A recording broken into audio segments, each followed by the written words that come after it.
Last session, our party was met with a investigation on them, not from any police force, but from a local gang, the Bleeding Hearts.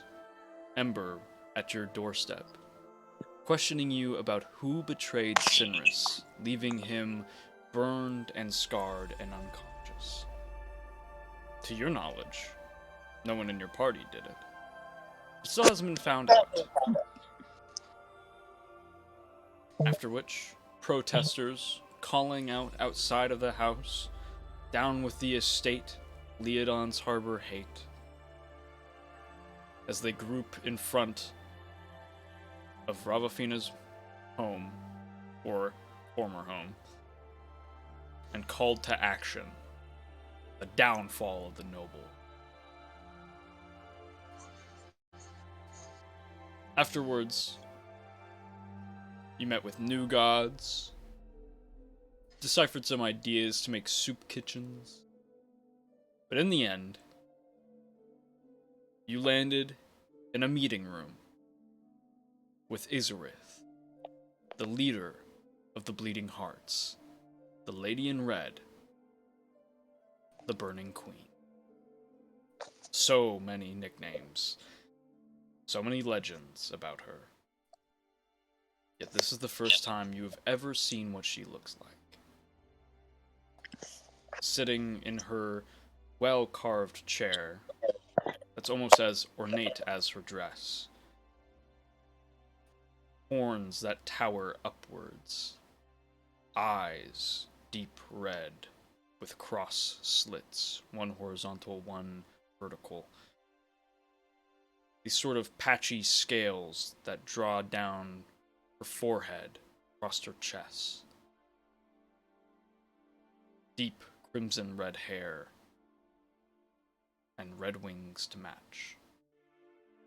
Just sitting, you can still tell that her form probably towers over some of you.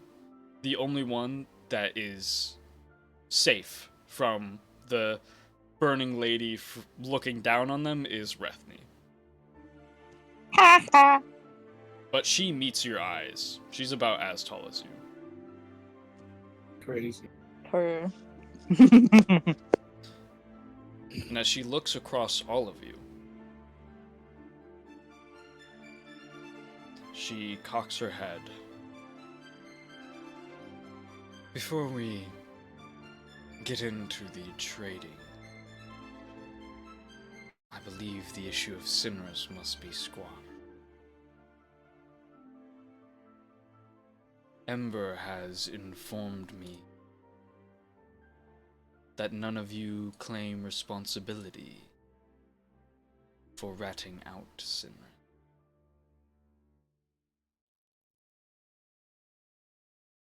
Isaiah just nods his head quickly. She places her fingers on the desk and begins to tap rhythmically. You see now that the ends of her fingers are like daggers, like ashened daggers, burnt metal almost looking.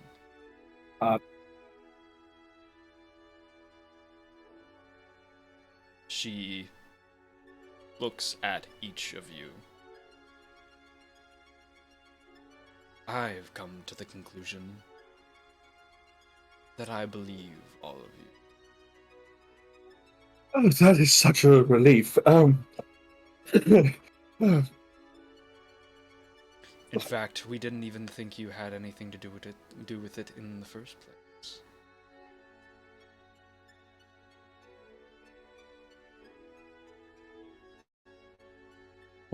Merely a stress test.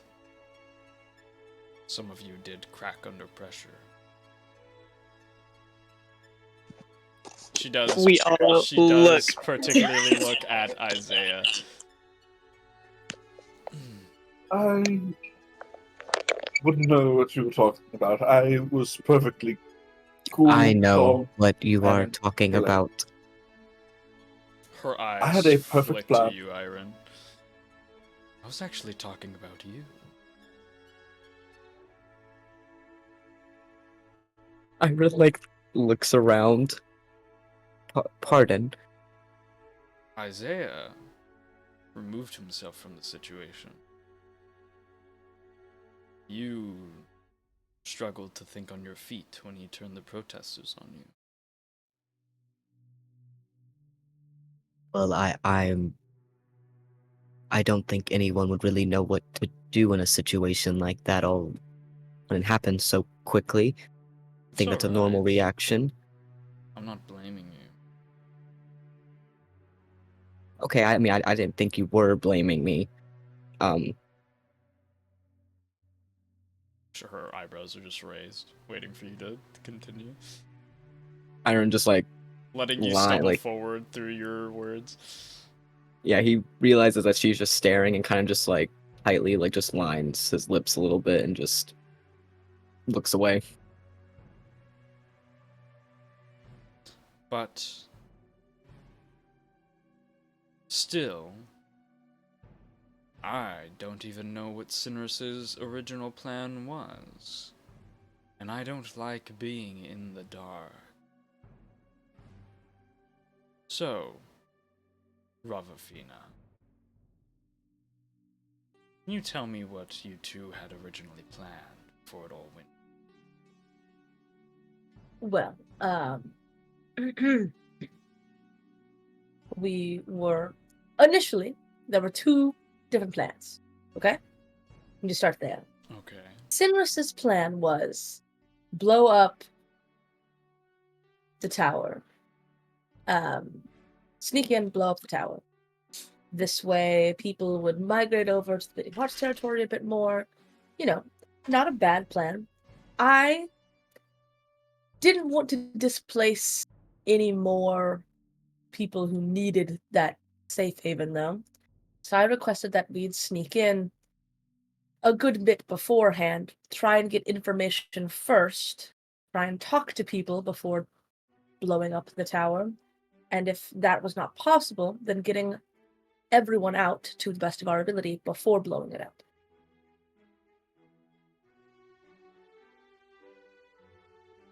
What was the We goal agreed. of being in the tower and not blowing it up? I presumed, I'm not well versed in all of this, but I presumed that there's probably somebody in that area, in their territory, that knows something that we don't know yet. Getting information could be easier to grasp than destroying other people's livelihoods, in a sense. I could be thinking incorrectly, but I thought it was worth the shot to at first try to do it as non-explosively as possible. Interesting. You said we. Do you consider yourself a bleeding heart, Ravafina?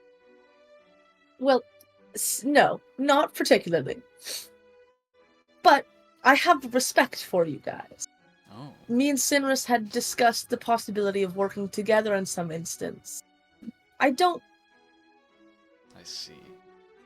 I don't think my name comes to your guys' name will benefit either one of us. But I think hidden allies may be better said. I like the way you think.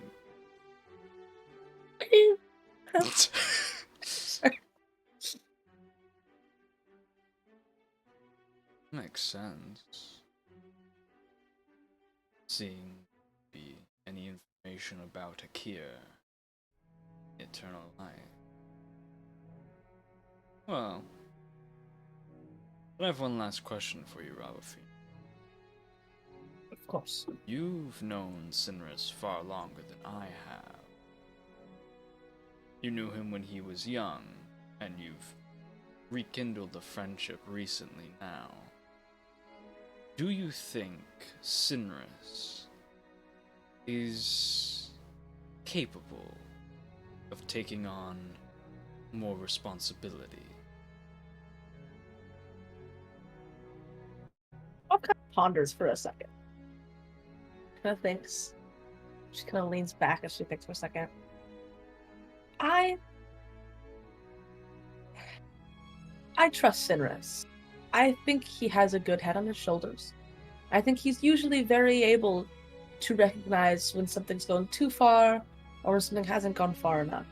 He cares about the smaller people. He cares about his image as well. I think he could take on more responsibility, and I think he'd be able to handle that. And I'm not just saying this because I'm his friend. I think he has faults as well. Like I said, I think he cares very dearly about his image. But Is that I the think only he's smart. fault you see in him? I think he wants nothing more than to impress you. Well, thank And you. whether that's a good thing or a bad thing, I think is up to you. I appreciate your insight. That out of the way, let's talk about the fire opal and what you would like from me. She uncrosses her legs, sits fully back in the chair, and the wings unfurl and stretch, and you see how high they go. If she was standing, they would reach 10 feet. Mama, there's a girl behind you. She lets the wings fall back down and sort of lay lazily, covering the rest of the chair. She places a hand on one of the arms, places her head in her hands, just looking towards you all.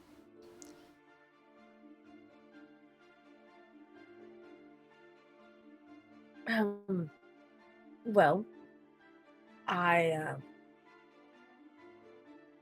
initially, I wanted to take control of my house. This way I could handle some things overseas. Currently, though, I think I've had my eyes opened a little bit more to the issues surrounding Glassridge and in Glassridge. I don't think me taking control is beneficial for anyone. I don't think the people want that. I don't think my family wants that. But Solon needs to know what's coming. What's coming? The Lord of Alurin is insane. And not in the fun way. In the way that he's going to destroy the world if people don't stop him. Interesting. What evidence do you have for this claim? He's taking children with innate magical abilities or items with strong magical connections and farming them in a sense. He's destroying these kids' psyches, turning them into monsters to use as weapons. Monstrous. Monstrous enough to where we don't recognize the way they were before.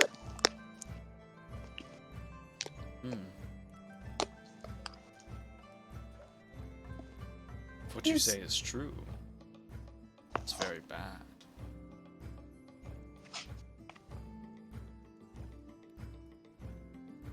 I don't know his exact plans. But he's a liar, and he's good at lying, which is what's the most dangerous thing about him. Well, presumably, world domination is usually always on the table.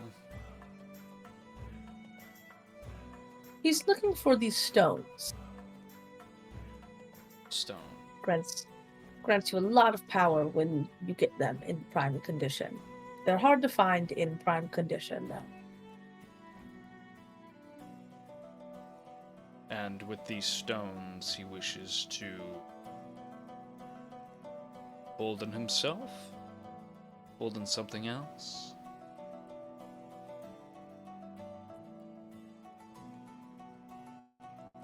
I'll side eye Rav. Just like, We don't know. I see. Not fully. I would assume it's a power move, though. Probably for himself in some aspect. He might put it into a child or a weapon, but it's a child or weapon that he'll wield. See. And he does have all of Alern under his thumb. As well as a law that lets any adventurer be used by the military.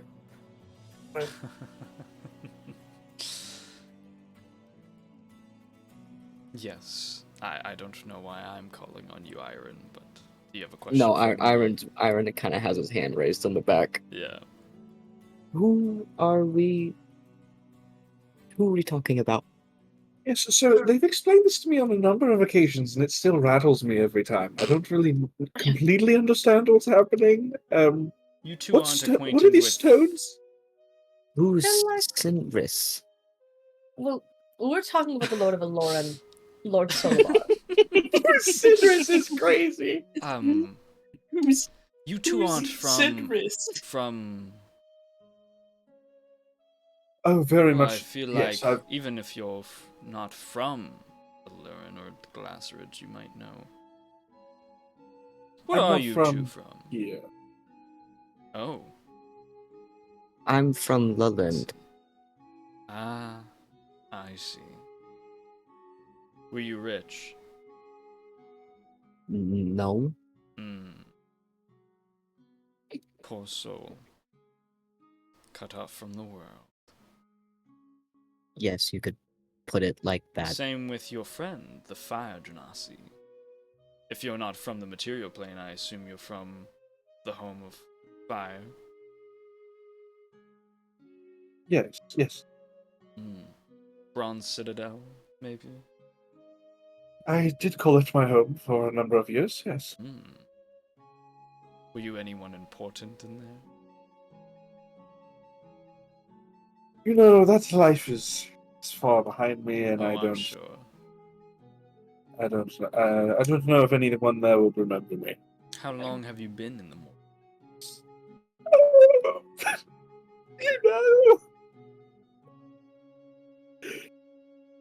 You know, just a good long while, just like maybe a year or two, maybe. And your, Like maybe your, like 15. your Water Genasi friend is... Are they from the water plane? No. No. No. Underwater village, maybe? Yes. Glassridge is a very dry place to be. I know. You seem very worldly for someone who is in Glassridge. I've been around. Have you ever made your way to the Firefly? No, but I know it quite well. That rock on the table there is from your home. Yes, I'm very well aware of its worth. Good. Makes trading more fun. Right, well, back to the matters. Lord Sullivan, sorry, you asked about Sinris. Sinris is one of my employees. Ember is his superior, and seemingly a friend of your leader here, Ravafina. As for Lord Solibar, I'm not too concerned with politics, and from all I can see right now, this might be a political grab at a higher power. Perhaps he's building something to take on the High King? I don't know. I'm not really too concerned, unless Glassridge is under fire. But I realize that if left unkempt, it very much could be. So let's delve into your want then. You say you don't want to take your name, but you want to change Glassridge. I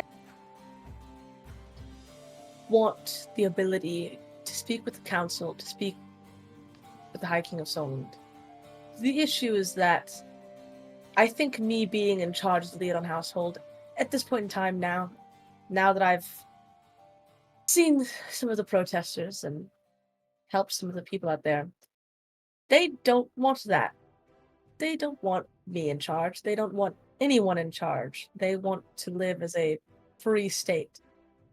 I don't know how well that would work, but if that's what they want, I'm not going to try and shut them down on it.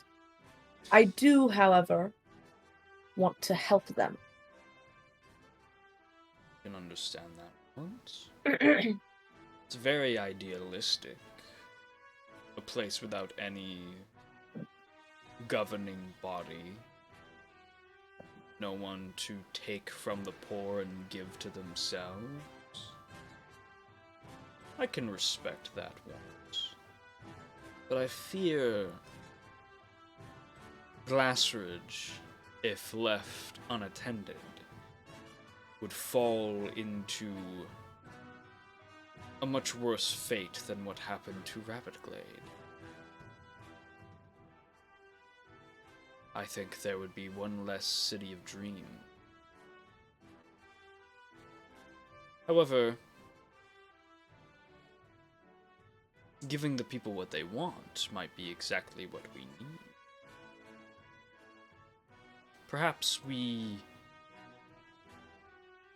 give them the city and build a fence around it, a cage, paint it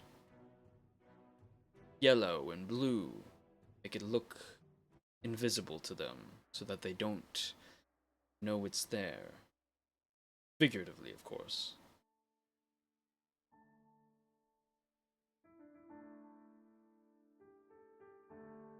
Do you believe in what we do as Bleeding Hearts, Ravafi? I think I fully understand what you do, but I do believe that you guys, at the very least, try to help the people who need help. I'm sure sometimes your moves have nothing to do with them, and I know you said you don't like politics and all that, but I'm sure you've made moves that are fully for a political stance of sorts. You have me there. I guess my efforts in this city could be deemed political. But for the most part, excluding a few lower members and probably some people who just have the idea of want and need for power, which I think we all do in some sense, I think the Bleeding Hearts does, most of the time, stand for something good. I'll tell you what we stand for. I believe people have a right to live a joyous life, filled with pleasures and happiness and excitement. It's usually why we recruit artists and creatives, because they know truly the art of life and how nice it can truly be.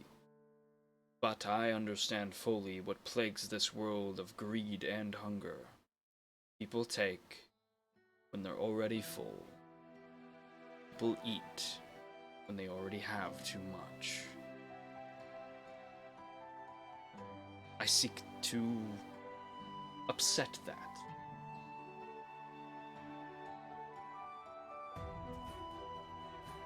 So I think our goals are quite aligned in that sense. Would agree. The council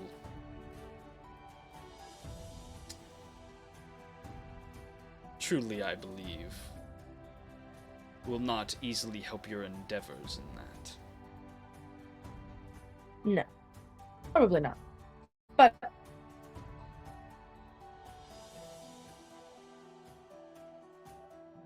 like I said, my goal of helping Glassridge is there, but my bigger goal is to stop the Lord below it. Whatever it takes. Well, to do that, I know you said you didn't favor it, but becoming the head of your house would give you enough political pull with getting into contact with the Lord of Solent, I'm sure. Oh, it definitely would. Just, unfortunately, it's not really a full possibility at the time. Why not? The people hate the Leodon household. The goal True. was the people like me enough to promote me in. My mother has to step down. She has to step away. The people hate the house. If I take in power, they'll simply still hate it. Even if I talk to the Lord of Solon, they'll still hate it. If I took the name and then maybe dissolved all my assets, they would still hate it because my name is still there.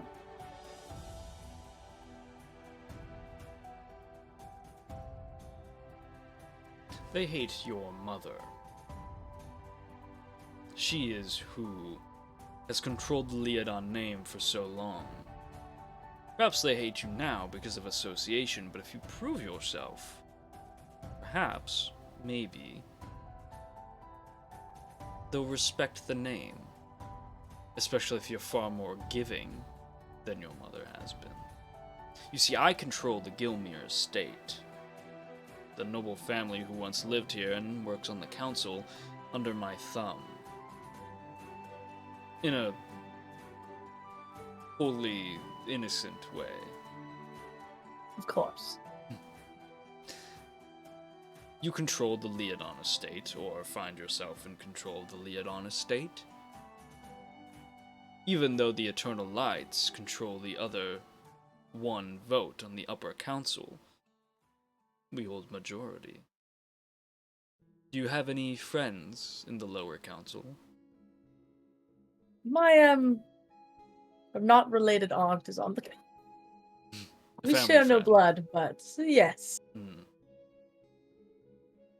Her and my mother grew up close, although they have a much different way about things.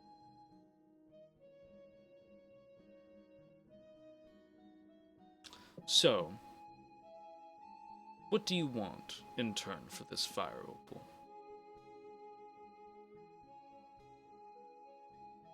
I want your help. Helping the people. A lot of people in Glassridge trust the Bleeding Hearts, especially those on the lower economic slide. A lot of people right now do not trust the Leon household or the name, and unfortunately, I am somewhat well recognized. I can't just walk around and say, oh, that's not me. I don't fully understand everything that goes on in Glassridge. I don't think I ever will. I've spent my entire life running away from Glassridge. But you and others in the Bleeding Hearts understand what it is here. You guys have a clearer view on it. I want to build a soup kitchen. This way people can actually survive. That's a good first step. So, in trade for this fire opal, you want me to help you build a soup kitchen? In trade for this fire opal, I want you to help the people with me.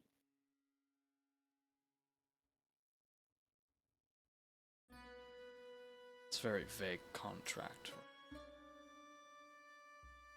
I won't come in and ask for control of anything. Just if I need assistance, you'll hear me out. I can do that. And I'll even help you build a soup kitchen. Wonderful. Not really sure how to go about that. I should be able to help. However, the problem here is I don't control that territory that you're talking about. I'm aware of the shanty towns. That's in Leodon Estate territory, and whilst the Bleeding Hearts can go in and out, if I try to do any work in there, I'll quickly and swiftly find myself at the end of an Iron Brigade spear.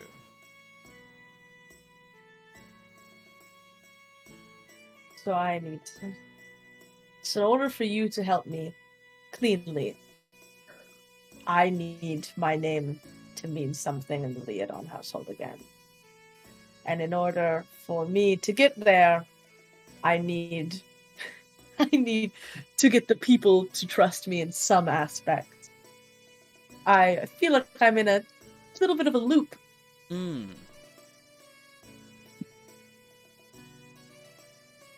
Here's how we break the loop.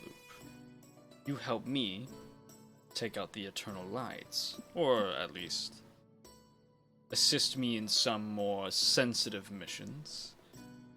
We can get that side on your side, and by the time you're instated as a Leodon, you'll have plenty of common folk who are with you in your efforts. Afterwards, we can help those poor fellows, and perchance maybe you'll do better, much better, than your mother. If I take control of the household, like I said, I have a much larger goal. I won't be able to be here all the time. I'll need a sort of advisor sect. Are you asking me for one? I'm asking you, there are a few people that I think would be good choices. I think people who understand have a different view on how Glassridge is. I think one of my brothers would make a good choice. I think you would make a good choice. I'd even think someone, maybe one or two people who live normal-ish lives who could pertain closer to Sorry, guys. pay closer Don't worry. watch to what's actually happening. One of our players has got to take their tee shot real quick. I'm so sorry, I That forgot. T-boy unswag. That's unfortunate. Go shoot up, girlie. Oh way. my god. I can't wait. I love doing it every Sunday. Okay. See, that one's fair. That one's fair. Rowan on the other hand. You said go shoot up, girl. What the fuck do you think? And am I wrong?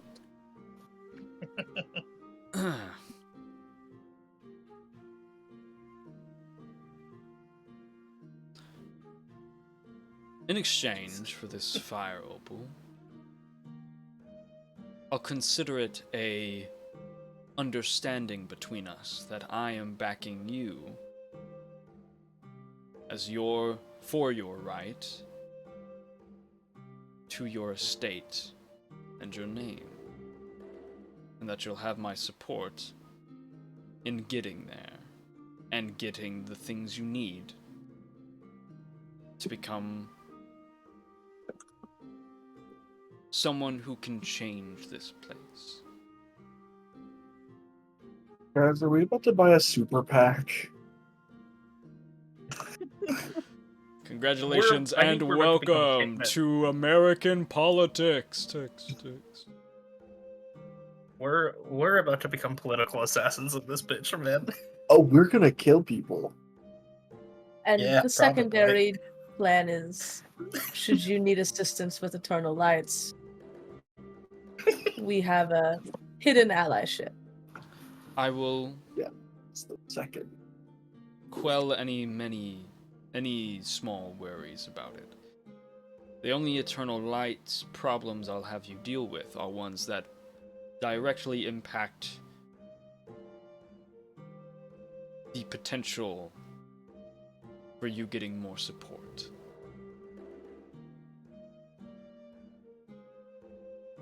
And once again, I mean, like I said, it's my business. You have to tell me.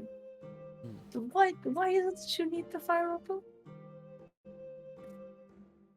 It's a very beautiful piece, and I would greatly appreciate it for the fact that it is just a very pretty stone of expensive rarity.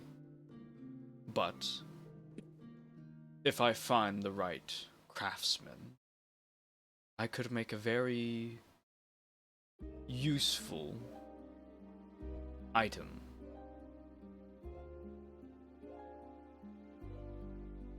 I do not know what it could do yet, but the fire opal does hold magical prowess of some kind. I'm sure it would be quite an item. I'm a collector of sorts. So I've been told.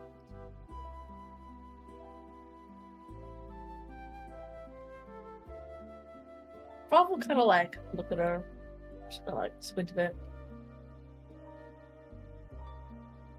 I believe we have an understanding. I believe so as well. However, I hope that we have enough respect for each other.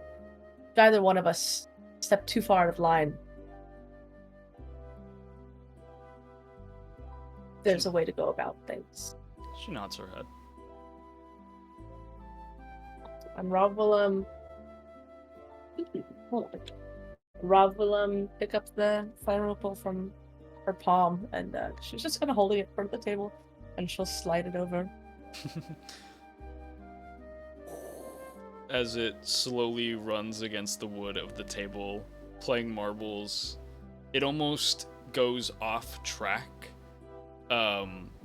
sliding a little bit to the left, and all she does is outreach her left arm lightly and lets it fall into her palm as it falls off the table. I grab it and I eat it as it rolls in front of me. That fucking Monster House scene where he takes the fucking candy and puts it in his mouth. Yeah. I won't be seeing you later. I won't be seeing you. You'll never take me alive. When did we get to like country music side episode music? Dog, I don't know what to tell you about the fucking bot and its goddamn fucking grudge against me when it comes to niche, uncopyrighted music on Spotify. But Jockey has got beef with me. And I have beef with Jockey. But it's the only goddamn Discord bot that plays music still. And it's got me a little bit heated, I'll tell you something. We're just gonna let it happen. Just gonna let it happen. Do you actually want to take the pearl and No, eat it? Okay. no, Alright. not in any way. Fire opal lands in her Like- hand, I fear for my life. and she She would like slit your throat open as it slipped out, man. Like, her hand moves forward to let the opal fall in between her claws, and she brings it up to the light. And you see as this chandelier light, the stream. This is also just like fucking, I don't know. Oh, yeah, yeah. As the stream of light hits in between the fire opal, you see the exit of the light on the other side become this dazzling, sort of speckled, moving scatter of orange and red and yellow lights that sort of flow like a flame as they move against each other.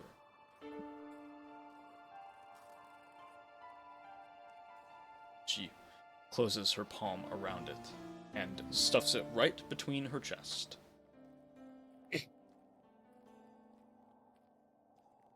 She stands up to her full height, walks around the table towards you, Ravafina, as people on the left side of the table feel the brush of her wing just sort of... Sorry, might cut it out. It waves past. And she outstretches a hand to you, Ravafina.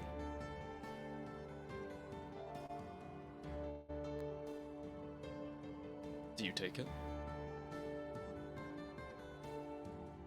Oh. Rowan's frozen. Whoa. Whoa, whoa. Well, What happened there?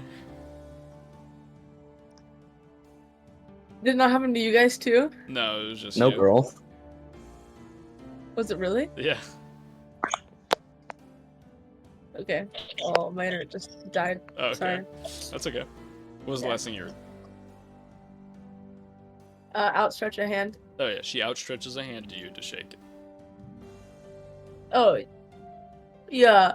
I'm gonna shake her hand. Okay, you Yeah. shake her hand. Her hand literally, like, envelops yours, and you can tell immediately her hands are... They're not soft, but they are smooth. And they are extremely warm.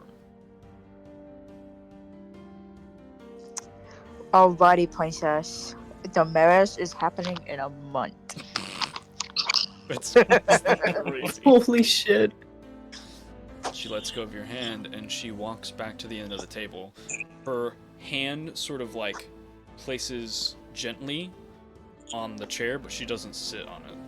And she just looks at the rest of you. Is there anything else?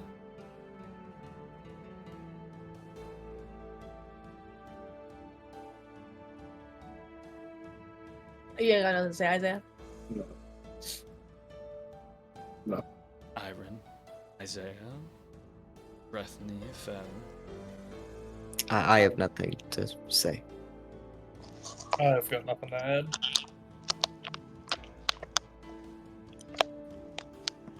I'm just here.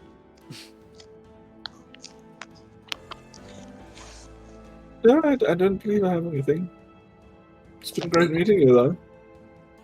If you ever are in need of some entertainment.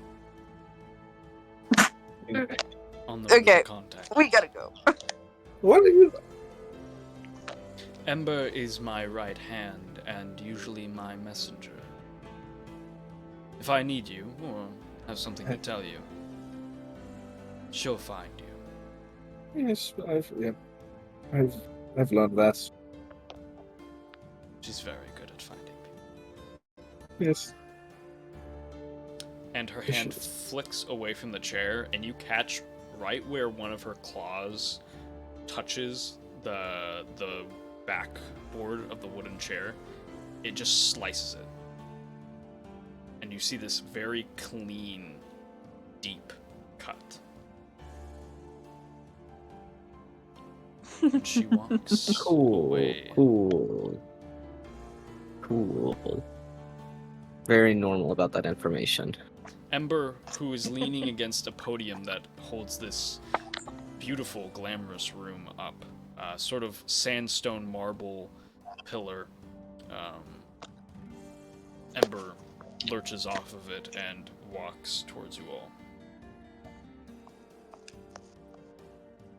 You won't need a blindfold leaving. Come with me. I'm following, bro. As you all exit, you follow a long cavern path that twists and turns. It slowly rises in elevation over the course of probably hundreds of feet until you reach a lift.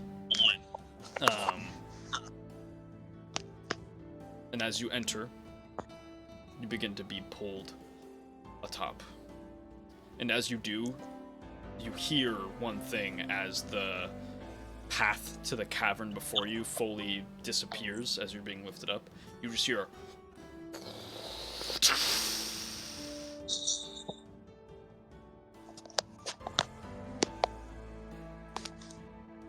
They got freaking Area 51 security in here. so true. They're hiding the aliens, man. They're Of totally course, hiding the aliens. aliens. You The reach, great thing is, I just saw that place though, so I can cast clairvoyance whenever I want, and I'm gonna be doing that all the fucking time. as you reach the top, you hit the foyer of the Gilmere estate, and it's a nice home. I mean, you have no idea where the noble family that lives here is, but knows if they're dead. There's like catacombs deep underground. They killed them. Izarith killed them. Bury them there. Yeah, you guys can leave the Gilmere estate if you would like. You can't really explore the Gilmere estate unless you'd like to sneak past or go past a bunch of bleeding hearts who are Greater around and invisibility. watching you, but I'm probably ready to leave the Gilmere estate. That Ralphina, we are. you shook Izarith's hand. And you have true sight. I do have that. Around Izarith, a spectral inferno encases her.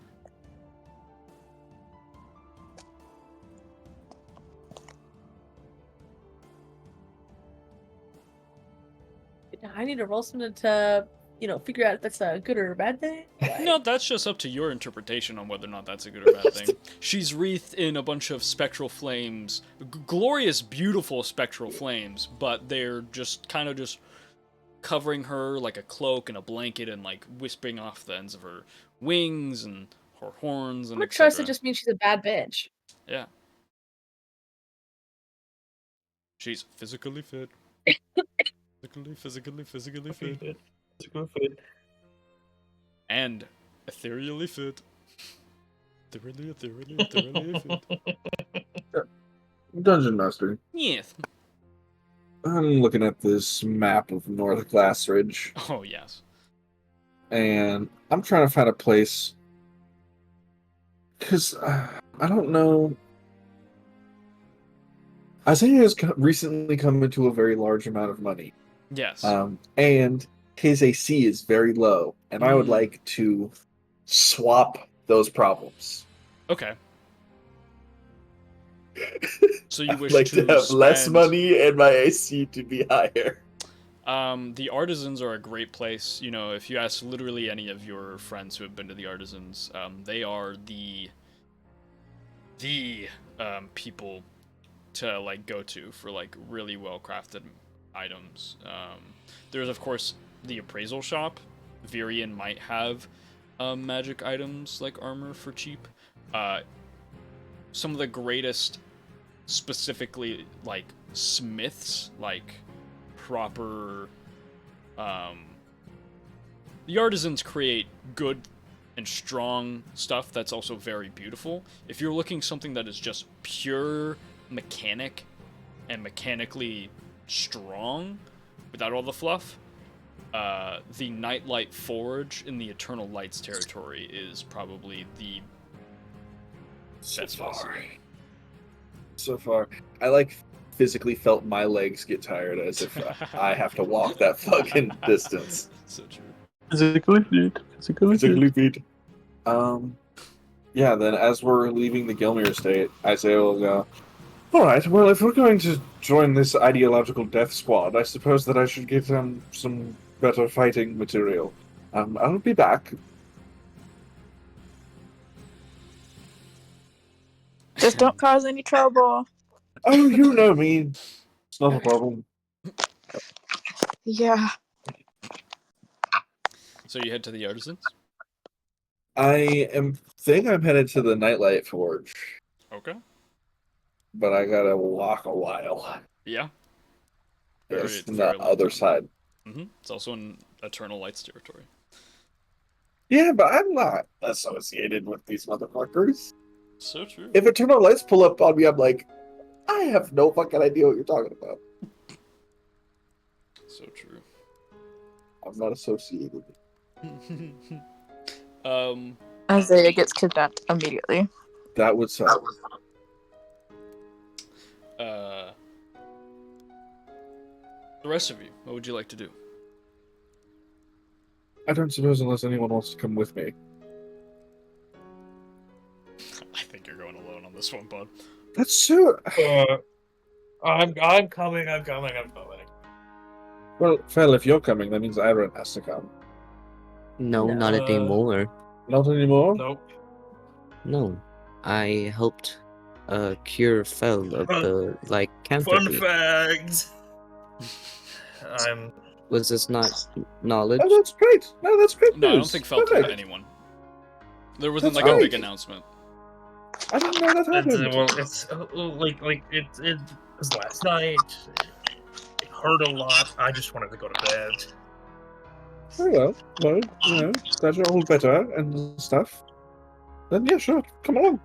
If you're not gonna fucking turn into a werewolf. I can't. Never again. That actually is like it. There's so much stress relieved when you said that from me. I can't ever again. It's like actually the best thing you could have said to me. Very well, well, let's go to the Nightlight Forge. Iron will also go as well. He'll kind of do like the standing emoji thing as he's looking at the parties beginning to split, and he'll awkwardly shuffle behind. Oh, Rav, where should we end up after we're done here?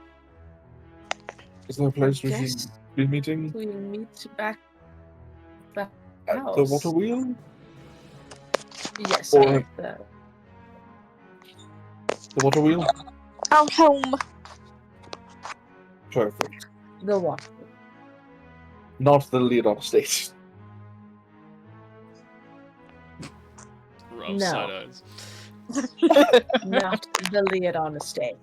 Alright. Well, we'd have to head that way anyway, so. Ravfina Alright. and Rethni, would you like to go through Eternal Light's territory to get to the water wheel, or would you like to go the long way around? That's up to you, princess. Oh.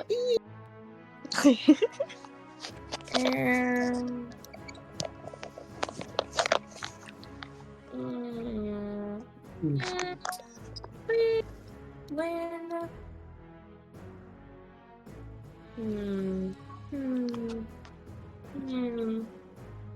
Go through, keep an eye on things, just see what's happening. Or we could take a long way. Holy shit. I think we take the yeah, we'll go to Eternal Light territory. Okay. We'll like keenly look around as we go. Alright. We're all walking together until we Everyone have works to together split until off. They have to split off. You cross the bridge that separates the Bleeding Hearts and Eternal Light's territory, and you enter close towards the Shimmer Ward. And as you follow the road,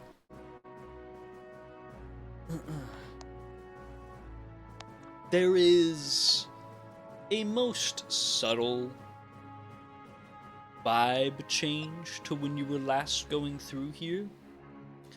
Sailor's Haven blew up, and there is a lot of people gathering near the Blueberry Library and that sort of general area, to where there's sort of almost this community outreach to help rebuild Sailor's Haven. However, there's also a lot of people around that seemed concerned and frightened and just on general edge. No one's hurt. You haven't seen any hurt people yet. Oh my god. Sorry. That's what you get for eating that gas pizza. I ate one slice. Hey. That was all Coca-Cola. That was fucking crazy, Greg.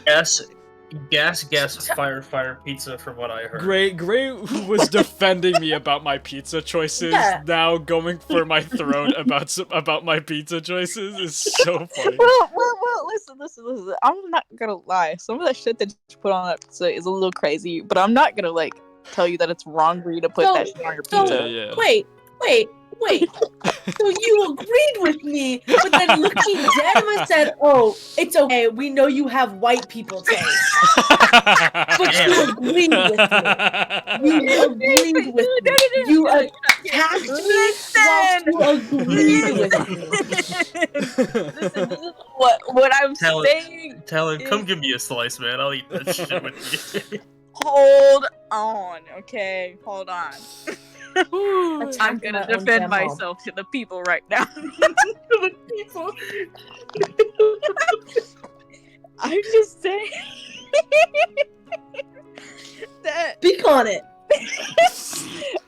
if I were to eat it, it wouldn't make me go crazy like how you would probably go crazy if you were to eat it. but some of the shit on there I don't personally eat. But I'm not gonna tell Talon that it's disgusting and that he shouldn't be eating it. I respect that. I you never know? said it was disgusting. I never said it was No, disgusting. yeah, I said that's fair. I gave a look. Rowan, Yeah, you that did is it. fair. Like- Rowan didn't say the words that it was nasty. Rowan just looked at me like I commit a crime. Oh, I'll tell you what I put on it. My parents Holland. are arguing. I My don't parents like- are arguing in the Guys, kitchen again. I have No, They're yeah. I arguing have in a the touch of kitchen wisdom. again. I have Yeah, a touch of wisdom. I don't like certain food groups touching other food groups, and Talon put every food group on that fucking pizza. It's Right, true. right, It is right. a little crazy. Here, but like, here, still, audience. it's fun. Audience that is asking this. I'll tell you what I put on this pizza. It's nothing. And hey, I'm just gonna say this: in the world of pizza, this is like Cocoa Melon. No one in the That's pizza world insane. would give a shit about this. Cocoa melon pizza. There are artisan can't believe pizza I makers. agree. There are artisan pizza makers that add strawberries and arugula to their pizzas. So I'm Which they don't need to I'm reproduce. safe. Okay, I don't care about the general. Does mass anybody here opinion. like anchovies on pizza? No. I haven't ever tried it. Wait, what? Mm-mm.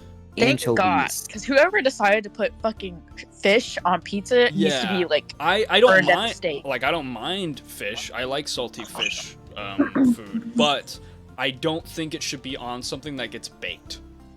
Is that yeah? Anyways, Dear so chat, recognize that I am not the biggest hater in the room today. no, yeah, not at all. Thank you. Okay, so the pizza was tomato sauce, mozzarella, feta cheese, okay, spicy chicken sausage, ground beef, mushrooms, red onions, tomatoes, black olives, roasted red pepper. Then on top with a sauce, pesto drizzle, and sriracha ranch swirl. Whoa, when did you add the fucking ranch? No, the sriracha ranch is there. They have like a mixed sriracha ranch. Oh, okay. Yeah, it's like sriracha, they call it, or whatever. Sriracha or something. Sriracha? They call it, Sriracha. literally on here is sriracha. That sounds crazy. Yeah. Yes. Yeah, I truly, I've had There's a way catfish in the crazier. elevator. That's crazy. I've had way crazier pizzas from Mod before. This was pretty tame in my eyes, but it is very wet because of, I think, the tomatoes mostly. But listen, I respect that a lot of things in here, a lot of people just don't like naturally. I get that. I think the craziest pizza I've ever had was like a barbecue chicken pizza. That's gas. That's good. Barbecue It's chicken. it was so good. Barbecue chicken It was is like the gas. craziest pizza I had. That's the craziest pizza you've had, and you came at me. You came at my throat. You came at my livelihood earlier, and you just said barbecue chicken pizza is the craziest pizza I've ever had. Are you for real right now? I'm just saying. The reason why I said that was because those kind of flavors are very normal to my palate. So Are we in the same? Yeah, What's that was what my thing was that when I called Rowan out on the look, Rowan went, the flavor, there are so many flavors on that pizza, and I ran down the list and I went, these are all like the same 2 flavor profiles that are happening here. That was what my concern Rowan is was. looking, It's too salty. Rowan is That's looking too around much the house going, the It's cold actually is not coming that from inside the house as Gray is fucking hating on In it. any case, Gray just we're moving said- through Gray just Eternal said Lights Barbecue territory. chicken pizza is the craziest pizza I've ever had. No, I'm Well, yeah. agreeing with you. because dude, you're not listening. Open the ears. No, I've already said my piece. You say what you need to say. I've said my piece. I know What where I'm we saying stand is now. I've never personally had a pizza the way Talent like, I've never had that kind of pizza. What I'm saying is I've had those flavors before together. I've had, like, something like that before. And I'm very used to eating stuff like that all the time. Listen, I You're get not it. listening. You're I not agree. listening. These are two autistic people, by the way, fighting right now. This is gonna go crazy. Listen, you know, I agree. It's a lot of toppings, and so there's a lot of room for offending people, and I get that. It was a divisive pizza, and I shouldn't have expressed what was on it. Yeah, it's actually all this is your fault, Talon. You told us it was on your pizza, and you started all of it. I get that, and I apologize greatly for my indiscretion. Yep. So I'm gonna go to Twitter about it. Yeah, I'm going to give everyone 200 platinum as a reparation. Dude. The economy's inflation though The just went economy's up inflation's greatly. crazy. No, I'm gonna start crying. as part of your trade with Izarith, I will say that you guys also got 100 gold each. Oh, hell yeah, I'm rich now. Okay. Isaiah's like, that's like Another 1%. drop in the pocket. Yeah. Alright. You're moving through Eternal Light's territory. Okay. I gotta take a little look see at something. Oh wait, Holland, you're unmuted. Oh shit, am I? Wow. Oh shit! Okay. Let's see, we got... Oh, see, we got Wyatt's opinion in the chat.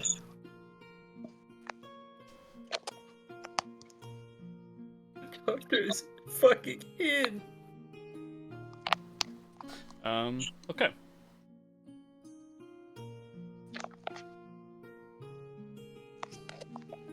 Ravafina and Rethni, at some point you see the bridge to cross into the Leodon Estate territory.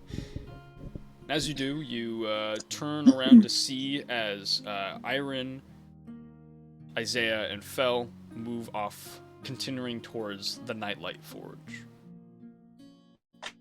As you two groups split up, Ravafina and Rethni, with your passive perceptions, you notice that from the Shimmering Ward's buildings, someone on one of the balconies is intently staring at Isaiah, Fel, and Iron as they move further in to the territory.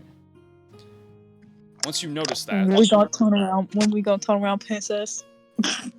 Rethni specifically, as you notice that, you sort of like flick your eyes around and you see in a couple of buildings just around the road that they're taking, there is a few people on balconies or on their out of their windows or on the porch watching that group intently.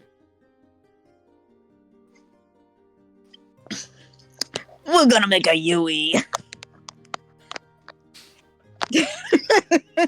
It does do you also take a definitely Yui? inherently look suspicious what we are doing. I mean, if Rethni like grabs Rob's arm and like turns around, like Rob's gonna go. Mm-hmm. Yeah, I suppose I'll follow. You were already going that direction. Oh, okay. Yeah, girl, it's me, you, and Fel. Yeah, we're like, walking following- off. Okay. People I thought are that they were staring saying at us. that they were leaving. Like, we were together as a group, and I thought that you guys were popping a Yui and leaving the group, but I misunderstood you. No. We're Yeah, popping a you Yui guys, to come follow you guys. You guys are splitting off because it's now you're headed to your respective locations you were going for, and then as you were splitting off and you guys were away, Ravafina and Rethni noticed this as they were about to cross the bridge to the Leodon Estate. Understood. All right. The three of you watch slowly as suddenly Ravafina and Rethni are headed towards you guys instead of going to the water wheel. Rethni's gonna look completely like normal when she's walking back. Oh, have you changed your minds and come with us? Yes. And then, Marthy's gonna like lower her voice a little bit and be like, "We're being watched." What? Yeah, that's to be expected. I think it's just better to go together. Okay. I mean, Fair enough. yeah, that's fair. Plus, Wait, I what- would what do like you- to do what- some shopping as well. What do you mean we're being Oh. watched? Like, there's It's okay, people. Iron. Iron, it's okay. We'll handle it. Okay. And Iron just like looks forward. All right, and also with the rest of you three, with your, I think all three of you also have a passive perception of 13. Now that this has been introduced to you, you look around and you do catch a few floating, like, eyes on you. Like, it's hard to tell because a lot of people like turn around and move, or they'll attempt to sort of circumvent looking like they're looking at you, but there's a few people that you see that are looking at you from afar.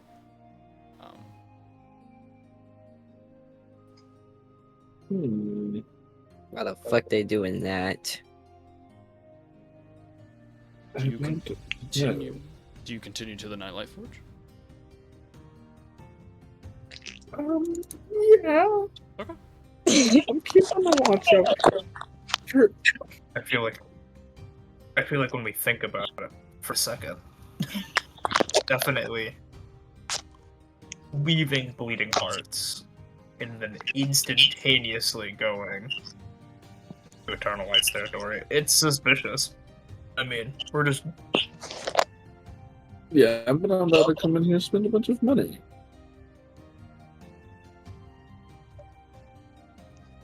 anything wrong though. Sorry. All right. You guys keep walking. You pass Drudge's Plaza, which seems to be this sort of area's little market square. It's not as expansive as the Artisans or as bustling as the everywhere near Valor Square and the Adventuring Guild and such. But it is quaint and it is organized. That's the biggest thing. So far, everything you've seen from Eternal Lights has been calm and organized and orderly. It operates very much like a sort of quieter place in Glassridge, especially compared to the Leodon estate, and even more so to the bustling and sort of energetic energy that comes from Bleeding Hearts territory.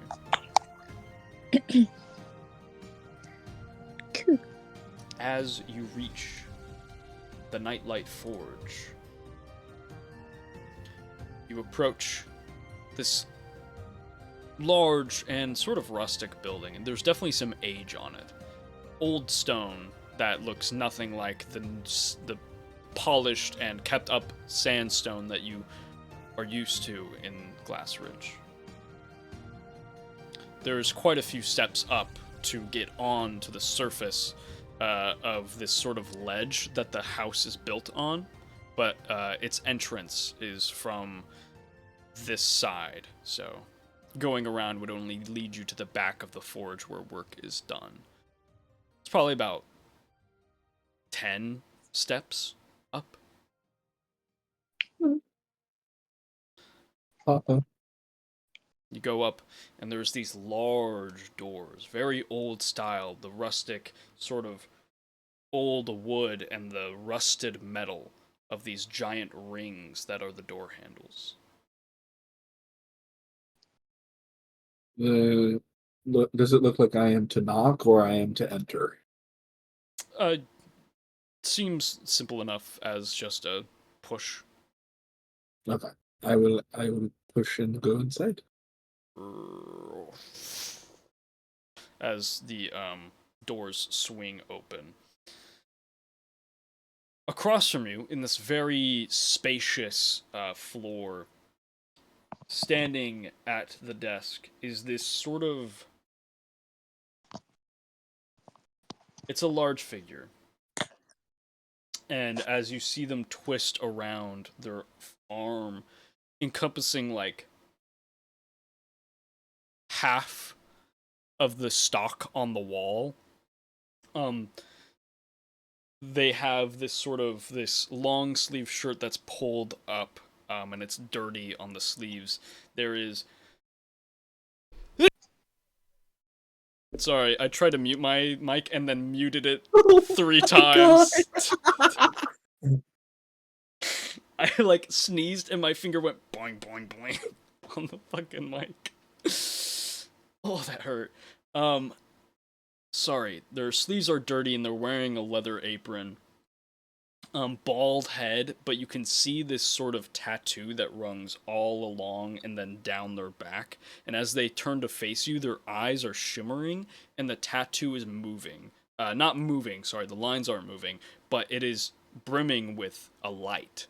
And you can sort of see past that light is like almost this sort of texture of the night sky and a bunch of stars. It's crazy. Do I know why this individual appears this way? Not necessarily, they just look like a Goliath. Okay. But they have a sick ass tattoo. Yeah, and their sick-ass eyes face are tattoo. brimming with, like, there's no pupil, there's no iris, it's just sort of the color of their eye, and it's glowing. Oh. They turn to you, and they lean their fists on the desk and just sort of wait for you to approach. Good evening, afternoon. Hello? I'm looking for some better protection for myself as of the recent attack on Sailor's Haven. You just can never know what to expect, you know. Leather, metal... Leathers, if possible. Studded... basic. Studied. What are you wearing And, right now? What's your AC? My AC is 14, 14 with leather? and I have base leather. Base leather. See what I have. Okay, thank you. And he pushes past. Ravafina, are you here in the building as well? I'm probably standing kind of close to the door, like looking at things. Okay. Not really with the group. I'm just kind of like meandering. Gotcha. This Goliath travels along the store, looks at some of the walls, takes a few ganders. Let's look on my end. The night forward.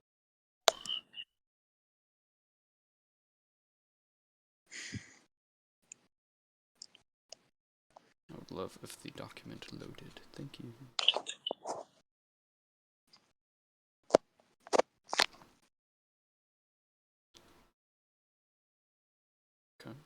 Okay.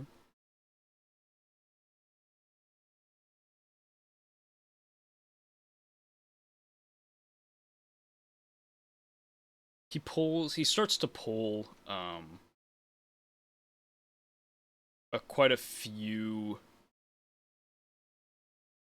pieces off the wall, and he's holding them all in just one arm as the just sort of like stack, like hamburger stack, higher and higher, until eventually he's like coming back to the desk and he passes his sort of like metal selection, and then he looks at something, pulls 2 things off as well, and then comes back to the front desk and just chucks them all on. And he places down 2 more things, which are a sort of chain mesh and then What a fucking... What is it?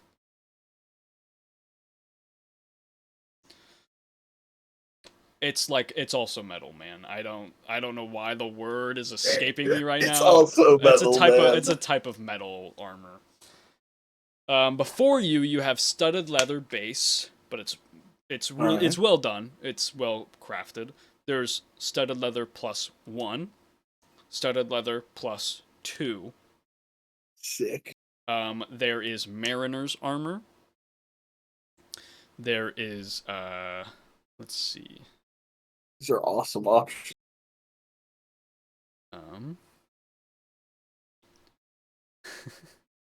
Wait, did I put this Double in? level +2 is crazy. I put this in? Fucking apparently. There's this leather armor that just looks like basic leather armor, except it's got a lot of like weird textures in it. It's not of any animal you've seen. And when you ask, he goes, "It's made from a leather golem." Leather Oh. golem. And what's certain aspects and or benefits would I have in wearing such an armor? Protects you from things that would change your body and change your form. Keep you safe from lightning. All right, that sounds absolutely wonderful. How much is that one? 2,000. I look deep into this person's star tattoo and their eyes. And I'm trying to see if they're trying to swindle me right now or not. Go ahead and make an insight check.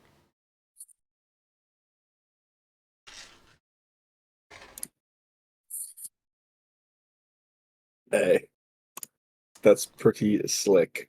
Yeah. 22. Okay. You can tell he made up the price just then. Yeah. You can tell he was weighing things in his head. Like he was actively thinking about it. You don't know whether or not that's because he was trying to come up with a fake number or like reasonable number. Fair. I am obligated to warn you. There are setbacks about the armor. Makes you more vulnerable to fire and if you get hurt too much, a rage can billow inside you and you might lose control. Alright, well, that doesn't sound great. I wasn't super worried about the fire. But the random rage that billows, that's very uncharacteristic of me. I feel like it would put a lot of people off the edge. Okay. Alright. What about this? On that one. This very fancy leather? +2. How much is that?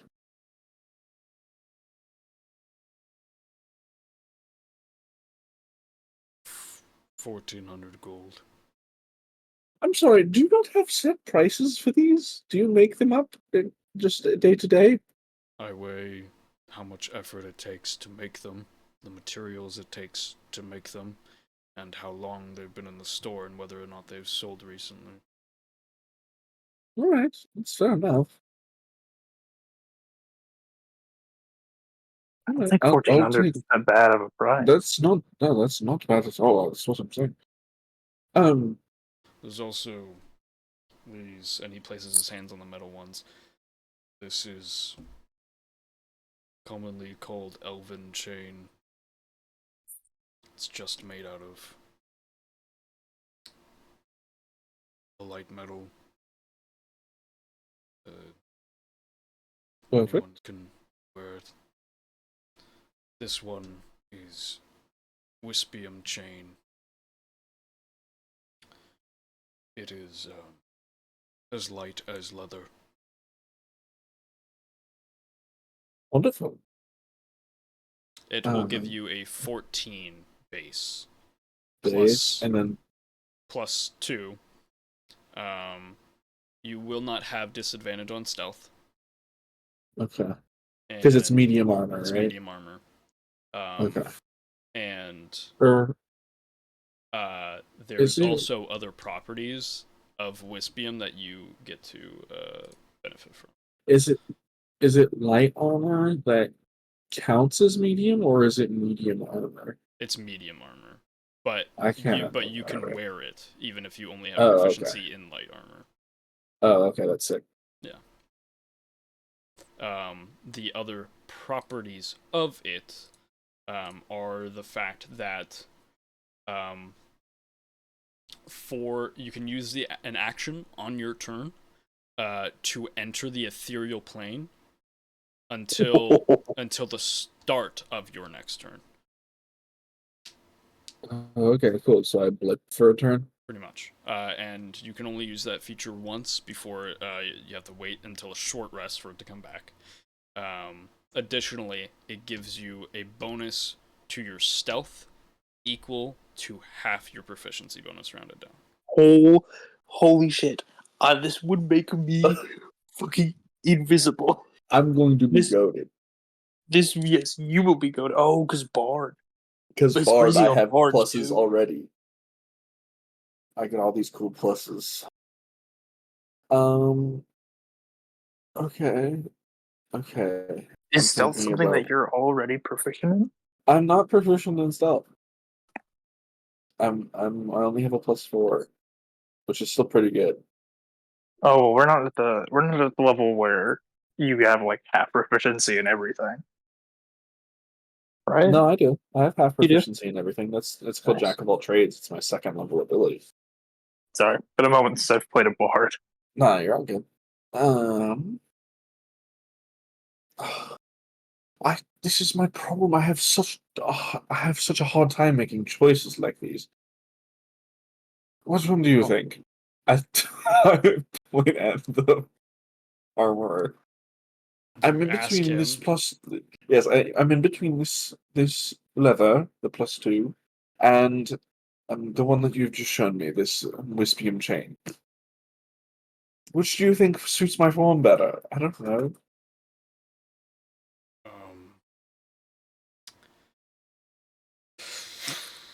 Does my ass look good in this? I mean, you're asking this. I would probably just try to sell you the most expensive one. The Wispium chain is 3,200 gold. Wow. That's a pretty penny. Wispium is incredibly rare. Oh yes.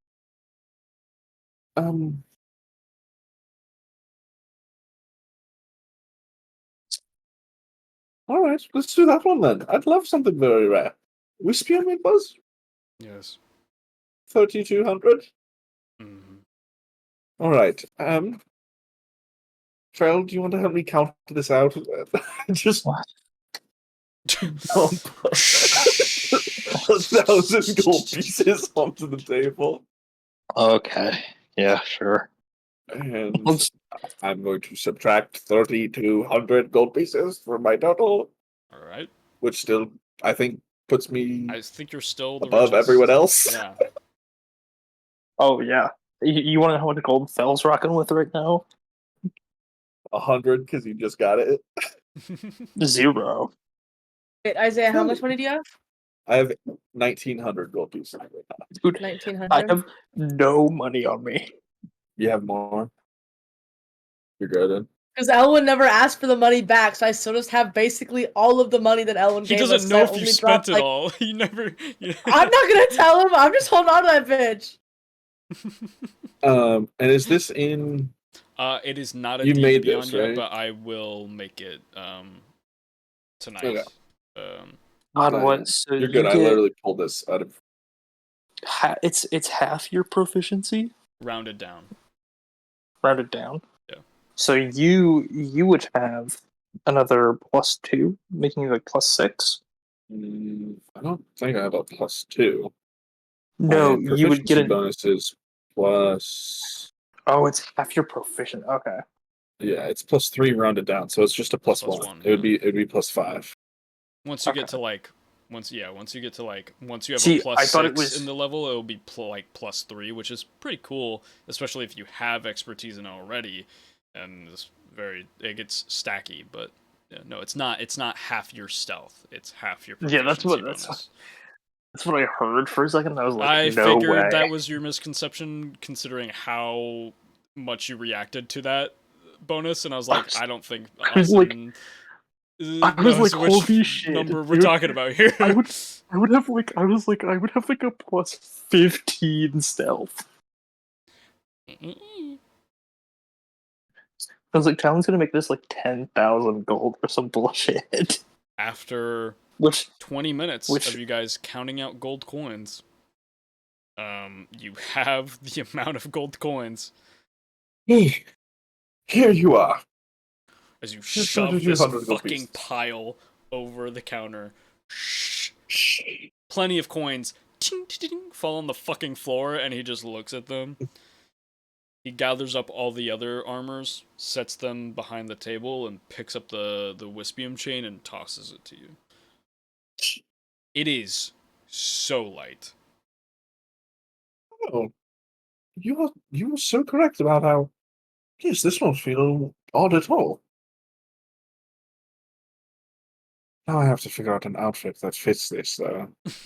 that is in fact the outfit. That is in fact the outfit. It is Just it is chain, but it also has a few plates sort of secured onto it, mostly on the pecs and the shoulders, like where the pauldrons are. The chest piece has like ornate sort of like swirls on it, and it does do that thing with armor where it has the nipple bump. awesome. Yeah. Okay, cool. So I have. The pauldrons are. It's like a tasteful nipple bump. It's not like some hard fucking like. It's tasteful. Yeah, it's just the little. not It's like- just it's the not little. like- It's not like the. It's not like Batman suit No. one. The Boing. pauldrons. The pauldron is a single piece. It's not like the multiple clattered one. It's a single piece. It fits tightly on your shoulder, and it has just a slight sort of like edge, a bevel that is smoothly comes down. Ooh. Yeah, and it can be worn under or over things as well. And I can probably wear it under all my dope ass drip. Yeah.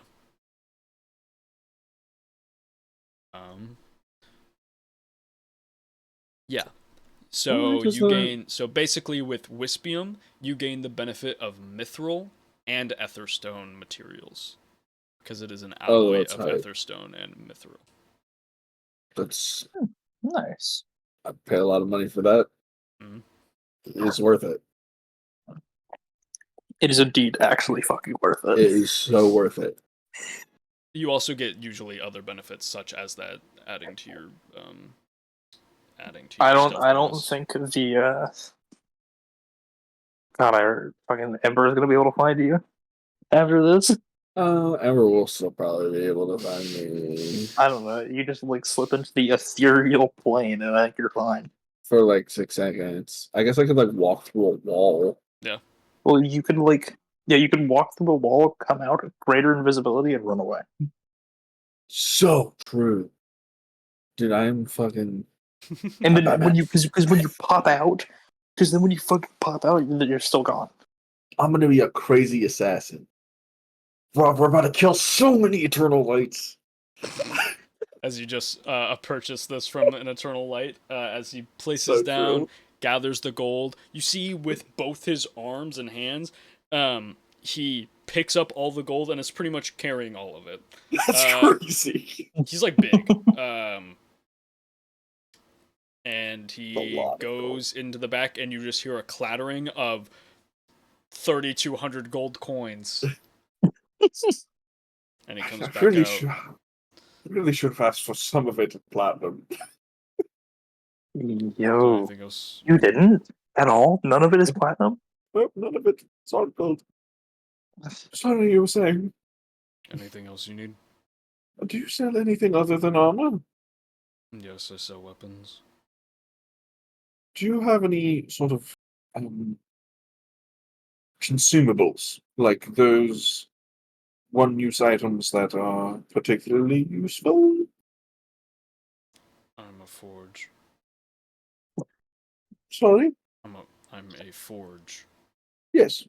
I make weapons and armor. Not as in like food, as in like um a what would it be called?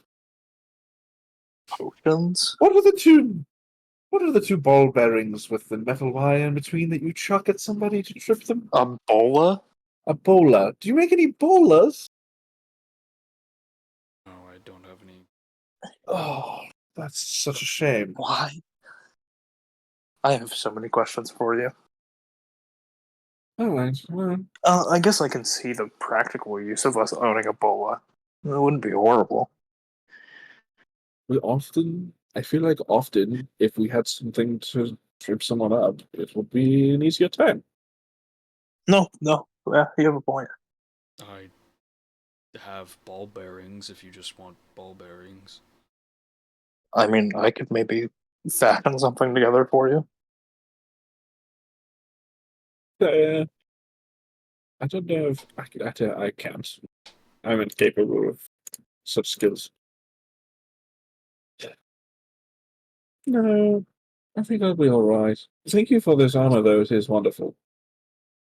Welcome. I'll be sure to either return or send business your way. Thank you. Very well. I didn't get your name. You don't need his get it. name. Oh, but I want it so badly. He doesn't But I give want it. to write it. He doesn't But give I it want to you. to. But I want to write He's it down turned in away my now. little He's walking to book. his forge. Ah, Walking to the he's back. ignoring me. Well, Yeah, very well. business done. He's already returning to his Ah, work. you thought you were fucking free. But I needed the name. Well, I guess it can't be helped. No. Oh, such a shame. So back home? Yes, I guess back to the water wheel now that I have this wonderful piece of garb. Yeah, well, Isaiah and Fel, may I ask a question? yeah. Yes, Alan. Why, Isaiah, why would you need new armor? Are we going to hurt people? Oh, I assume Rodolfina is going to join the Bleeding Hearts, and then, of course, we'll become accessories to murder in many cases. Not what I thought. Normally, trouble seems to find us more than. I guess we kind of go out searching for it too. We might Well, also, have to fight Fel again, or maybe that small child from Rabbit Glade will come back and okay. There eat is our so much brains. hold up. There is so much context iron between that. So, what I'm hearing is we're going to hurt people. I don't plan on necessarily hurting anyone. I Do you really think that's okay? don't want to. Whether I think it's okay or not is not for me to decide. But I mean, if you don't think it's okay, then why would you be an accessory? I'm purely a spectator, Iron. But That you're is still involved. In what way? I merely sit back and write in my little book. But you're allowing it to happen. You're allowing people to get hurt. Who am I to step in the way of Rodolfina's warpath? Well, why does Rav want to hurt people? I don't know, you should ask them. I don't think. When I feel like this is Okay. a conversation we should not be having here, you guys. As I really think we should all go home right Isaiah now. had proudly proclaimed in the middle of Eternal Lights territory. I mean, we might become bleeding hot, so I love that instead of your normal Isaiah, you went 1950s like sports announcer on that one. Bleeding hearts. And the fact is, I'm lining up against. Just in, now we watch as the Isaiah of the group hits the bleeding hearts up for some extra Something Damage. extra something if you know what I mean. Will they become bleeding hearts? Find out next time on the next episode of Concordis. So anyways, guys, where we going? What are we doing? Back To the water wheel. wheel. To the water wheel. Iron, did you want to pursue your questions any further while you're walking and while you're here? Or are you gonna wait? Oh, for the yeah. water wheel? Okay, yeah, go ahead. Feel free. Iron looks at Rethne and goes, "Do you want to hurt people? Do you think that's okay?"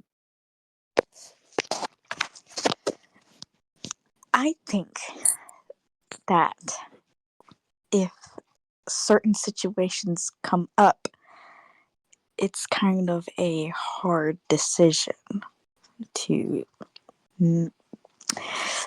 How do I put this? Like, if anyone were to say, come to hurt us, I would have to hurt them. Well, I mean, yeah, that's just self-defense, but we're planning on murder. Well, I don't think that was Well- what was trying to be said. Then why did I think Isaiah say murder? Isaiah's stupid. I Yeah, wouldn't actually. really listen to Stupid? anything he would I am say. theatrical. wait, Isaiah, put on the headband again. Yeah. I'm very smart. Iron is going to. I mean, I don't know where Rob is walking. If Rob's walking in front or in the back, but wherever Rob is, as Iron will look at Rob. Are we going to commit murder? Like a solid 10 feet behind you guys. Like she's not listening to you guys. Y'all started talking and she was like, ugh. Iron, She, like, Iron, slowed yeah, down. Iron turns to you and lags back. Asked if we're gonna kill people. Yes. Why do you ask? Well, I mean, causing harm to other people, that's wrong. I mean, if they haven't, I mean, I don't know. I don't know if they have done anything to hurt you or your friends or family, but an act of murder is an act of murder.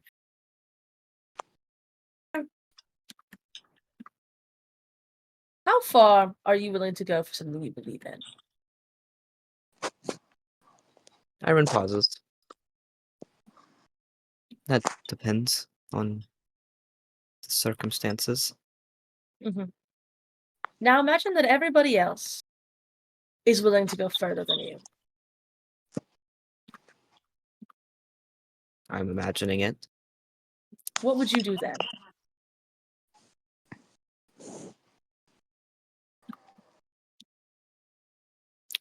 I don't know. I have never been put in a position like this.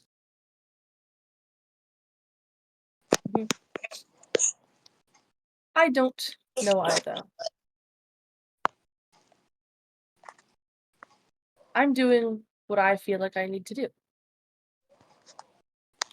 If you don't agree with that, that's fine. But tell me now. I've killed people. I'm pretty sure everyone in this group has killed at least one person at this point. I actually don't know about Isaiah, but I'm sure he has. I don't know if I've actually killed a person. I mean, you basically got 2 people killed. So. You're not killed. You got them killed. I got them tortured and turned into horrific monsters, but I didn't shoot them with a gun in the face and then make them die. Yeah, but you turn them into the person that shoot them in the face and die. I didn't have to live through the life leaving their eyes. There's no guilt. I don't have any. I'm wondering. I'm trying to think. I don't think Isaiah has actively killed anybody. We've killed some monsters and stuff. You've killed the purple worm. I fought some slimes. I fought a worm. I actually don't think I've murdered anybody. It's crazy. I feel like Isaiah probably should have done that by now. You fought like a demonic thing. It had like sentience. I don't think we killed it though. I think it just teleported away. Bethany's killed a lot of people.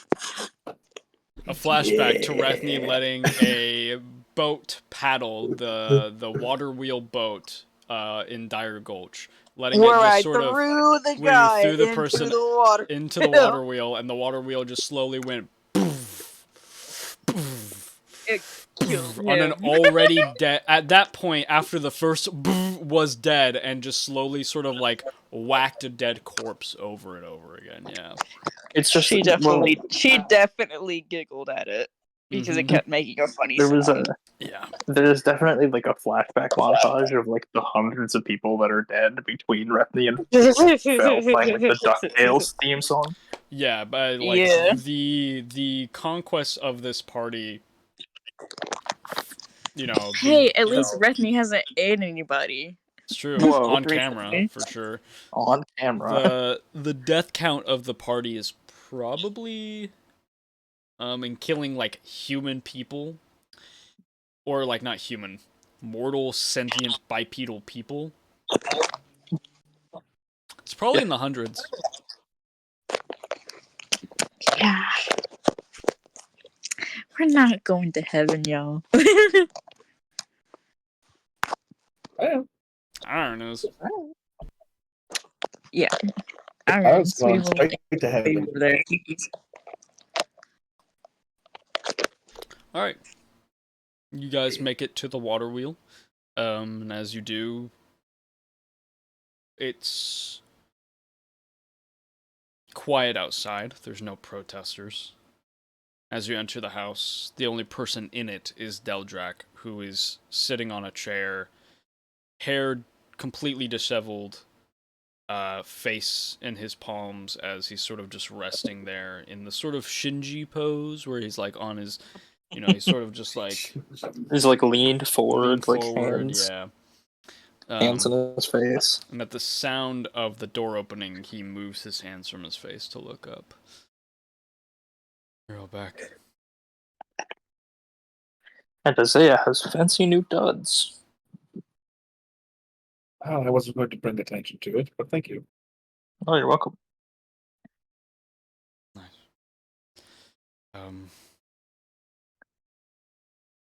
Glad to know you're all home safe. And he gets up, and he starts heading to his room. Are you okay? Turns back around. I mean, as okay as I can be in the situation we're all in. Sure. All right.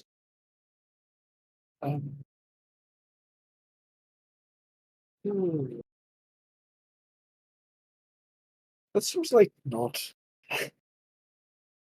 I don't feel like I'm the person that should go and do that. So I'm gonna go over to. I'm gonna go away. Yep. Isaiah slinks Yeah, me neither, Isaiah. Let's go grab food. Isaiah, you watch as you're moving. You've noticed now that as the chain like clinks against each other, it sort of just slowly passes through each other and like pulls back. It's almost like there's freaky. Yeah, they're slight. It's like colliding. Whenever it collides with itself, it like doesn't seem to collide and make a noise. It just passes through each other.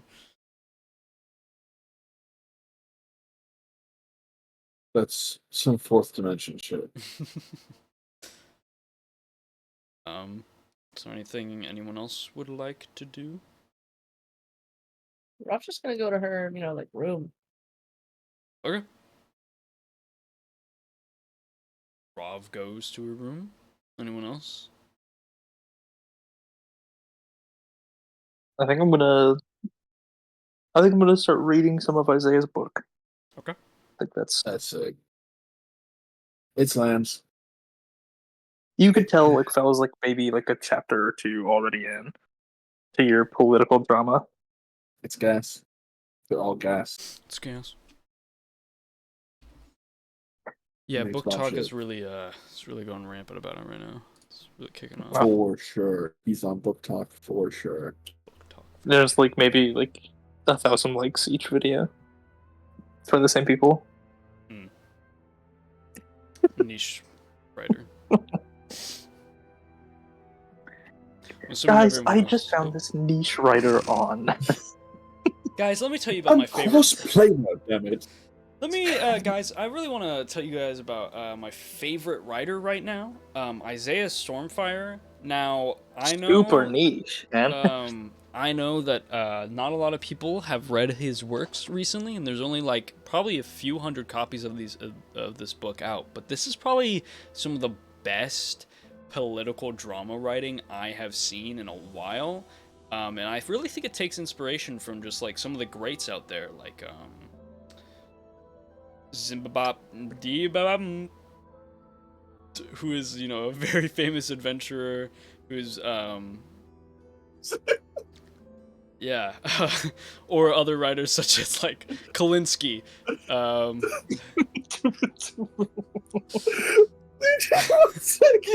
second. Can you tell me anything else about Zimbabwe? I could, but every time I pronounce his name, it will be different because I don't remember the fugue state that I was in when I said that name. It's kind of just disappeared from my brain. You guys, for the most part, all of you disappear into your rooms unless there's something else you wish to do. Okay. Night fades. Morning peaks. No rest. In the dawn of a new day. Is there anything people would like to do?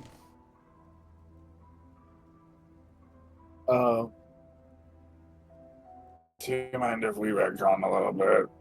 What would you like to retcon? I just want to cast clairvoyance before I go to sleep. Alright. On It's the still nighttime. meeting room. You're in your bed. I'm You chilling in my bed. cast clairvoyance. What's the range again? It's a mile. Okay. You can feel that the meeting room is at near the end of your range. Mhm. You go It's pretty deep. far. Yeah, it's deep. You place yourself there.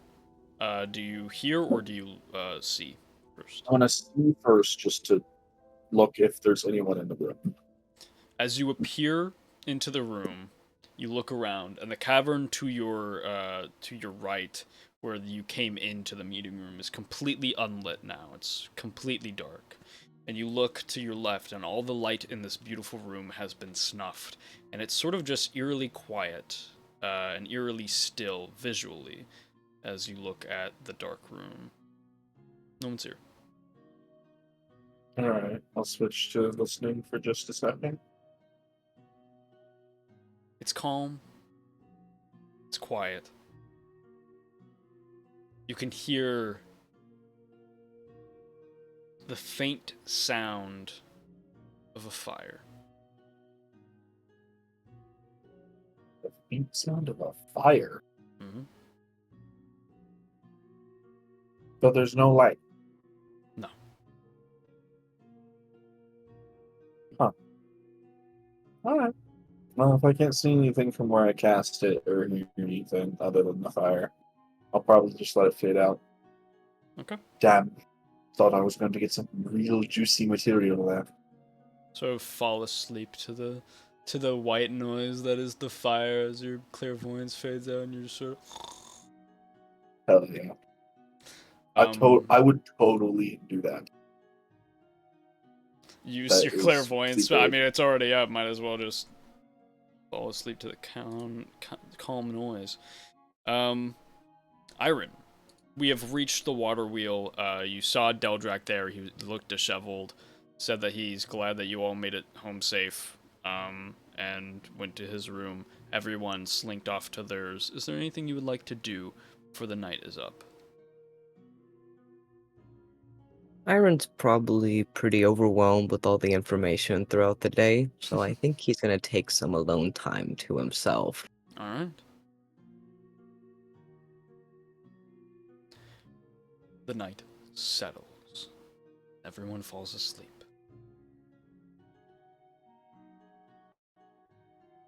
Iron, in your dream, you can feel the frostbite creep on your fingers. It slinks up your arms and against your neck. And as you take a breath, you open your eyes to see that cloud of cold air escape your mouth. You take a step instinctively, and as you do, you hear the crunch and sinking of snow beneath your feet.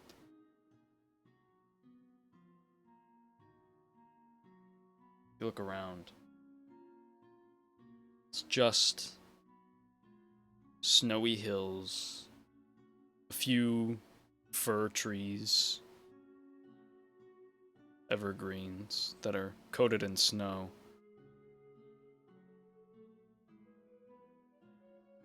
But you can see the aurora above your head.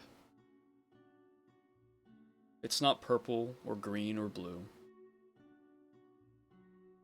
It's a yellow. A golden yellow. And it seems to bend down to the ground over a hill.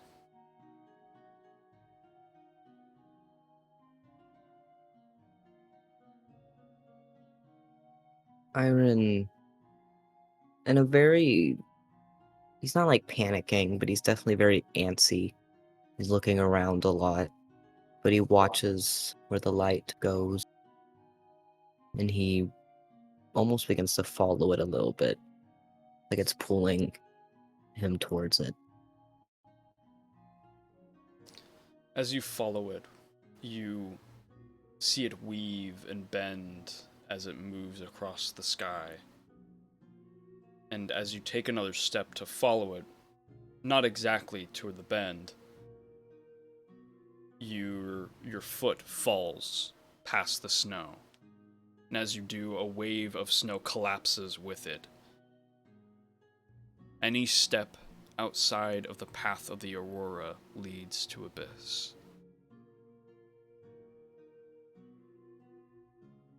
Iron very much is much more steady with where he walks. Almost like walking a tightrope, you follow the aurora as it bends down to the ground. You reach past the hill and see that it lands and cascades a tiny little shack in light.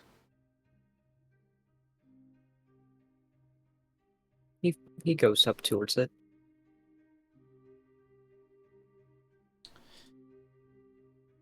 In the shack, billowing from beneath the door, is this sort of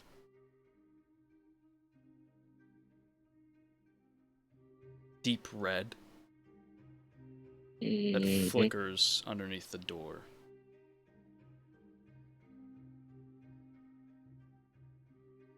Iron's chest begins to rise and fall much more quickly as he stares at it. And he's kind of just repeating like no over and over to himself just under his breath. As your sort of anxiety kicks in, that pestering feeling against your chest, a hand lands on your shoulder, a comforting hand. He whips around, see who it is. For a moment after whipping around, you swear you see yourself? No, it's not yourself. It's someone that looks a lot like you. Same hair color, a lot of the same facial features. Just a tiny bit taller more feminine looking. But as you blink and look again, it's not anything like you saw before. It's a person clad in full armor. This armor is white and gold, coated in divine markings, ornate symbols. And on their side, their hip, is a lance. A beautiful lance of marble white and celestial gold. And in the middle of the hilt, a giant red eye.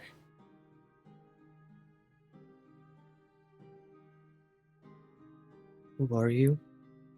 As Iron just like is locked in, staring at the red eye. The masked face turns to you, and you see this helmet completely shades the face behind it. On the sides of the helmet are these celestial-like wings that match the almost the exact same celestial wings that spring from their back. Their hand covered in a gauntlet pats you just on the upper back. Goes to the door, opens it, and disappears behind it, closing it behind them.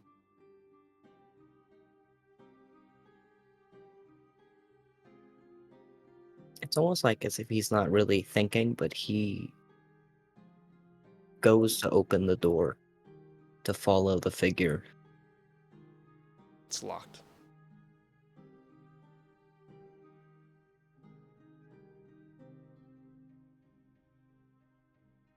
Iron takes a step back and then comes at the door again and kind of like starts like slamming his fist on it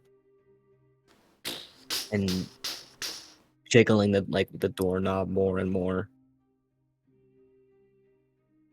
Doesn't budge.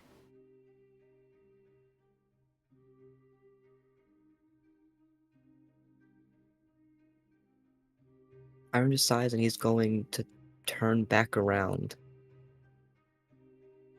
He realizes he can't get through this door. And he's going to walk back from where he came. Mm-hmm. And as that shack disappears behind you, you wake up. Dude lunges up, cold sweat, tweaking. The sun is peeking through the second floor window as everyone begins to arise from their beautiful slumber.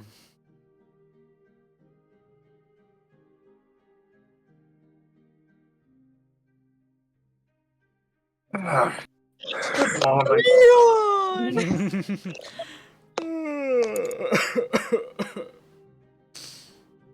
That's Deldrak. Steldrak beginning to cry, yeah. Wasn't crying, he was coughing. Y'all actually made Both me can be yawn. true. What's your ass, Riley? I said y'all actually made me yawn. Deldrak Alright. goes out into the living room. What does everyone like to do in this new day?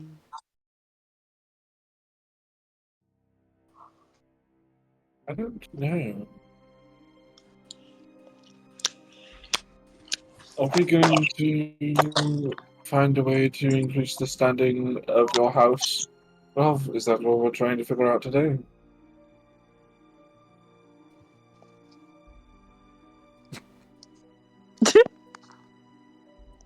Sure, I guess.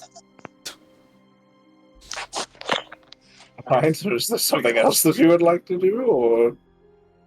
Not particularly. Alright.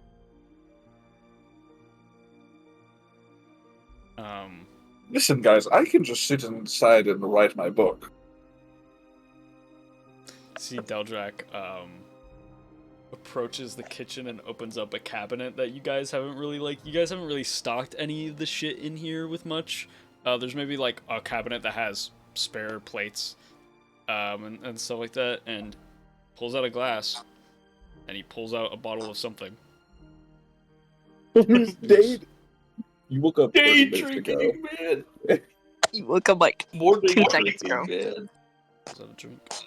This little hair of the dog, go Jack. He doesn't really look at you. Okay.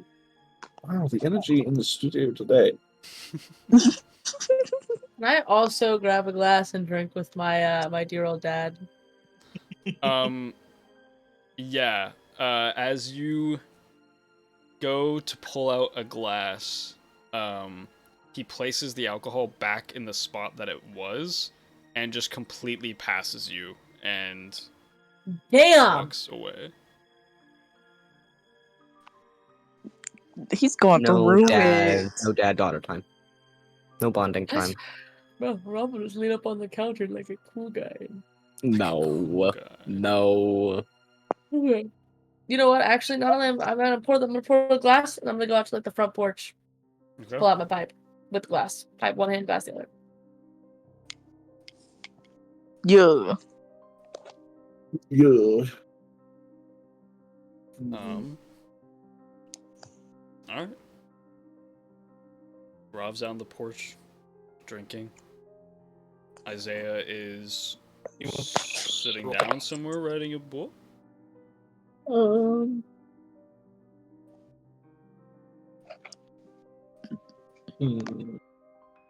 Hmm. Hmm. I think that I don't have a way to contact whoever that was.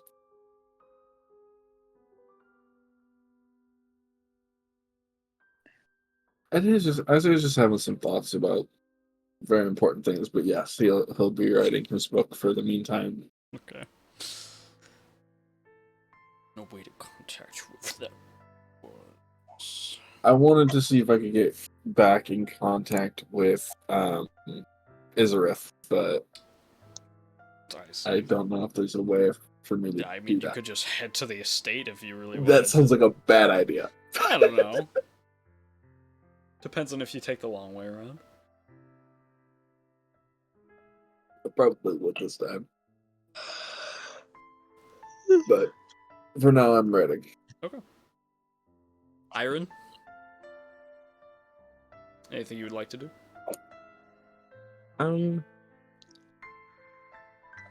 I will probably come out of whatever room he was sleeping in and kind of sit like in the common area Okay. as people are starting to move around. Alright. Rethne, Hello. is there anything you'd like to do?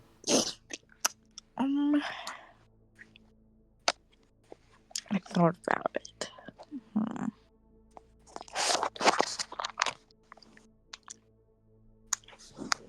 Kind of want to know what the plan is for today.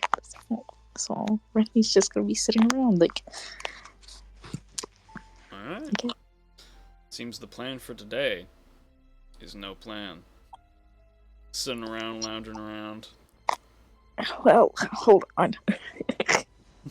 We've had Rennie's a little gonna bit of look heat through our recently. kitchen. You want to what with the kitchen? I'm gonna look through the kitchen and see what we have. Probably like A whole lot of nothing. yeah, probably a whole lot of shit all. Yeah. You got like 4 plates, maybe 2 cups, both of which are in use right now. You have a bottle of alcohol that you didn't buy, and nothing else. We need to make this house home. So true. We need to go grocery shopping, you guys. Bethany, if I give you 50 gold pieces, will you go make this house a home? Somebody's gonna go with me. I can't go by myself. I've read my book. There's been a lot happening as of recent. Yeah. So, how do you feel about going to the market together? Who'd you say? Fell. Fell's not here. Where the fuck is Fell at? Fell! Wake up! Do you go to his door and start banging on it? I'm not gonna bang on it, but I'm gonna be like, wake up! Please. You don't hear any rustling. Dude, I'm gonna open the door. You open the door. Window's open. No one's there. I'm going to kill him. All you hear from upstairs is, I'm going to kill him. He's gonna die. Today.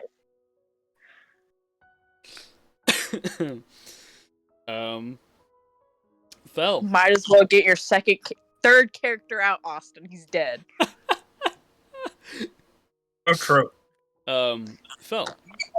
You're walking along the street. Which way are you going to get to the Temple of the Stars? I'm going to Bleeding Hearts territory. Okay. You loop around. You start heading towards the Temple of the Stars.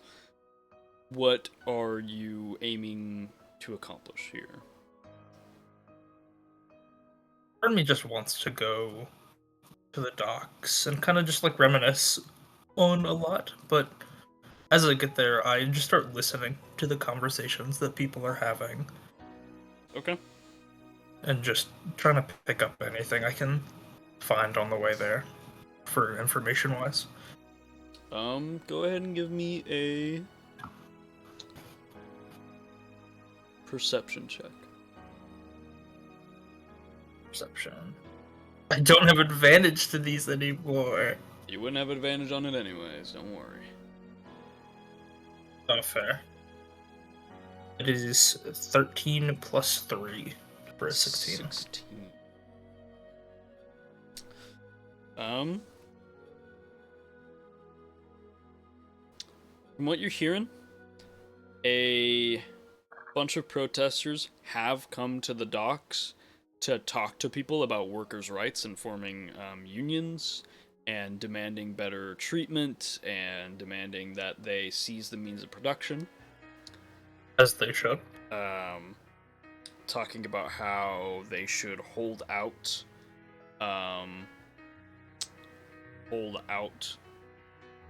producing and carrying back and forth certain products, and pretty much just banding together and becoming a united workforce.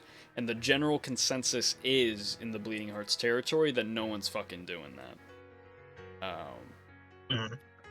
They all seem pretty comfortable with how it operates.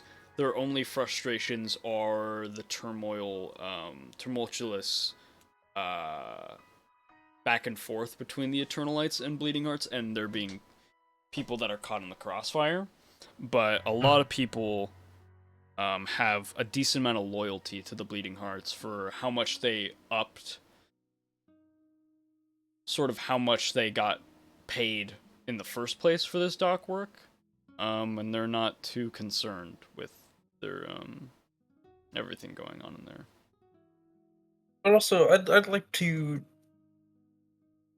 help out a few different ship crews with like unloading cargo or loading it. Okay. I'll ask you a few questions. One, are you looking for payment for this work? Yes, I would say so. Okay. Two, how hard are you working? I will give you the options of light work, normal work, hard work, or exhausting work. I think hard work. I think work? Fel is actively trying to work as hard as he can. Okay.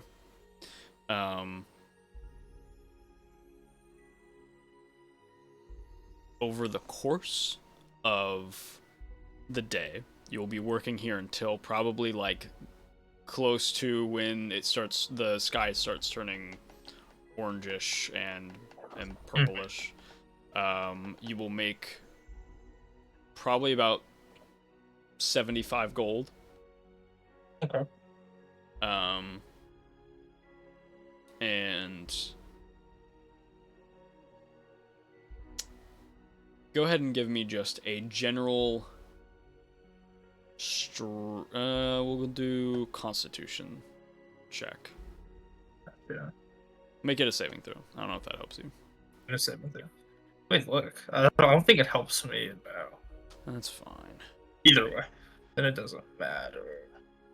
14 plus 3. 14 plus 3? Okay, yeah. You don't suffer any damage from the physical work. Okay. That's your day, Phil. Back at the house. Hey. Phil's gone. What are we doing? Well, that's about par for the course. Do we want to try to track him down, or are we just going to hope that he comes back to where the food is?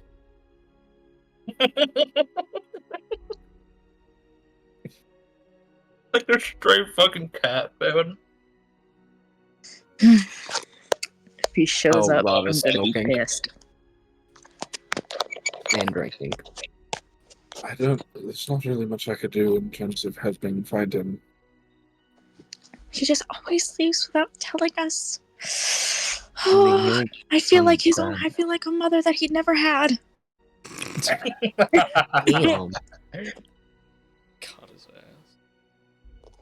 Got his ass, man. I'm just gonna throw this out there. How many of you? What are your reactions to me perhaps pursuing becoming a bleeding heart? You do you. I was just very compelled by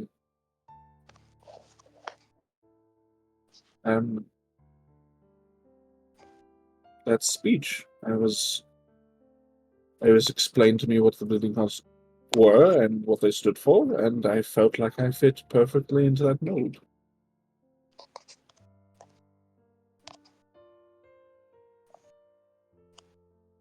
Rethny, Iron, what are your reactions?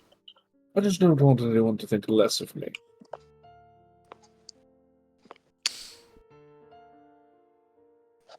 Isaiah, you know that I probably wouldn't think less of you if you were to join the Bleeding Hearts.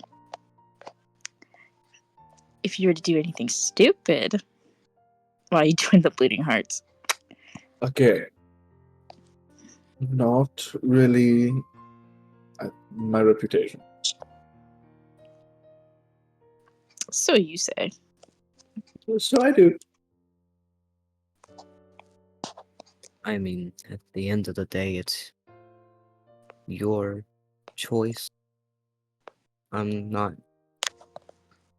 going to agree with it, but you have free will. What are your reservations? I feel like I made my reservation pretty clear when I asked if we were going to kill anyone.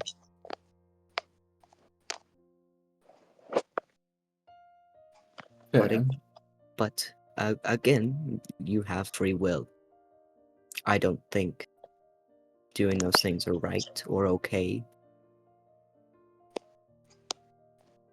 But sure, Rav made a point. How far are people willing to go for things that they care about?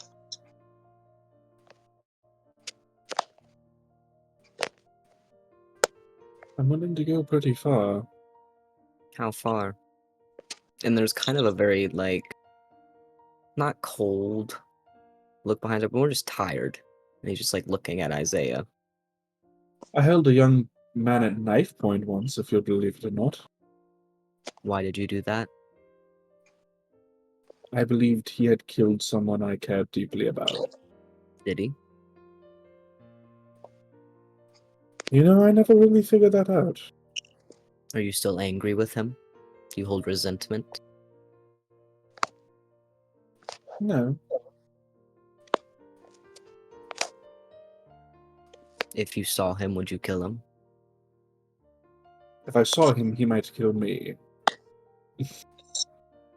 That sounds about right. I'd feel like if I was held at knife point, I may have some resentment towards the person that held me at knife point.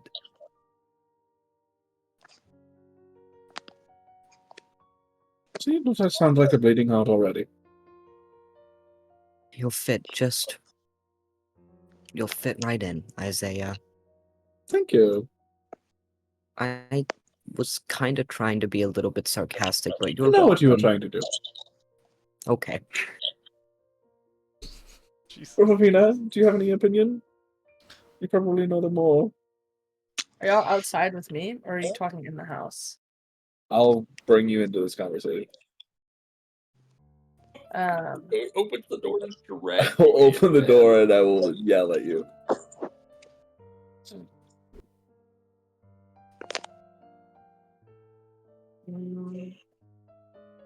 No, not really. Do what you want to do, Isaiah. Perfect.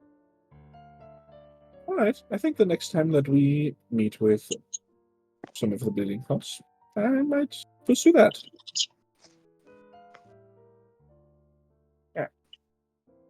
But wouldn't you have to leave the group in order to, like, Oh, fully... not.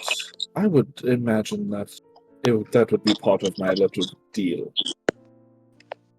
Was that I would still get to at least finish my book with you first. Are we all just characters in your story? What? Absolutely not. This is an autobiography. We are for sure This is just no. put This all is the the supporting retelling elements. of a factual, wonderful adventure. We When are this book gets released, definitely we'll all have characters. to change our names. I feel like that's a bit... You're putting us in danger by doing that. What do you mean? Well, if you're writing stories about everyone in the party, and this group has done illegal things... Okay, well, yes, you write. These are kinks that are figured out in the editorial process. Are you going to change our names, or are you going to keep our names the I same will in your make story? sure that none of you are susceptible to criminal engagements. Wouldn't you also be, like, ratting yourself out as well? Again, this is why we write under alters. We use occasionally different names for those that we need to, and we pull certain details out of stories when they're not needed. For example, my first draft of the Massacre at Draberglade.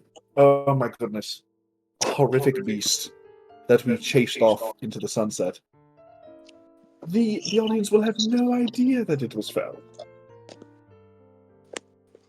I'm gonna tap her pipe out, kind of put it back in a little pocket, finish the cup. Well, Isaiah, you do what you need to do.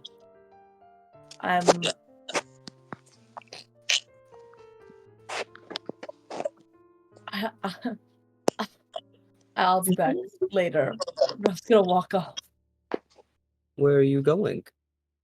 to talk to some people.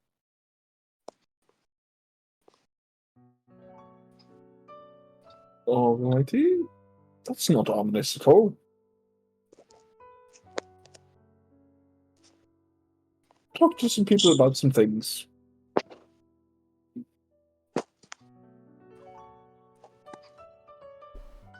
No one wants to fill in the author now. When Isaiah goes, Rob just kind of puts her hand up and like waves behind her, kind of shit. All right, Ravina, who are you going to talk to? I'm going back to the shantytown. I want to speak to the person we helped out yesterday. See if they're feeling any better today. Okay.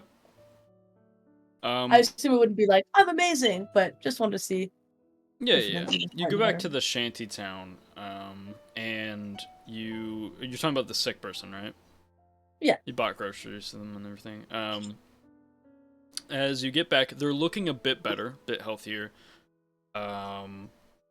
In this small little tent, you quickly notice that probably out of all the groceries you gave them, there's like maybe 10% left.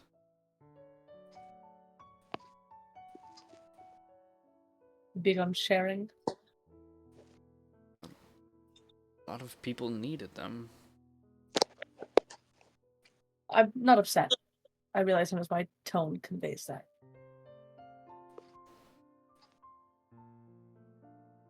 Are you feeling any better? A bit.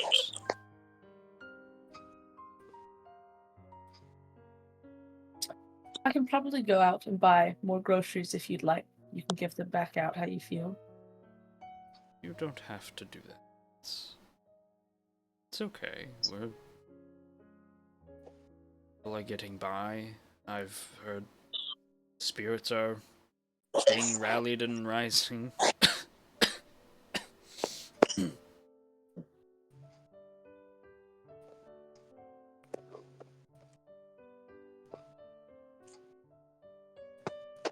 How do you feel about everything? What? About everything. About the last ridge.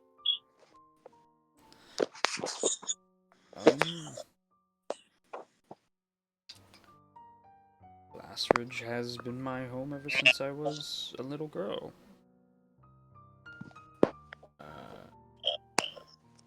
My family had a nice home, and then we fell on hard times, and now I'm here. And I've sort of just been here.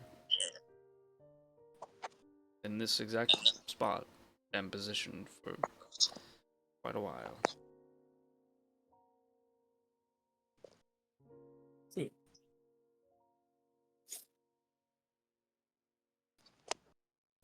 Glassridge is a beautiful place. It has its problems, but it it has potential is not the right word.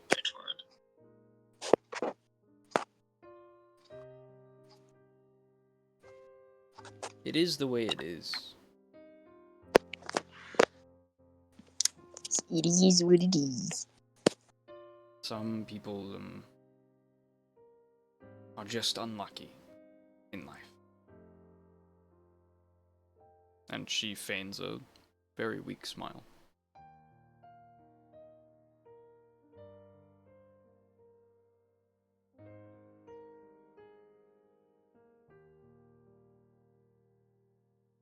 Rob doesn't know what to say, and I think it probably shows. It's probably kind of like sits awkwardly. I want to help you guys. I don't know what the best way to go about it is.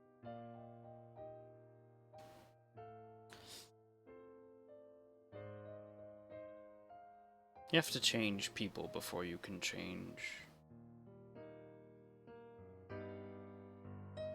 their surrounding.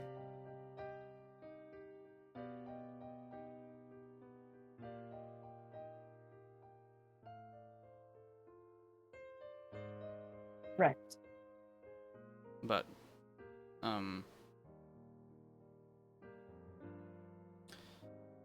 to change people, you need to be ready for that yourself. I appreciate everything you've done for me, but you seem very stressed. Rev also kind of like feigns a smile. Yeah, maybe a bit.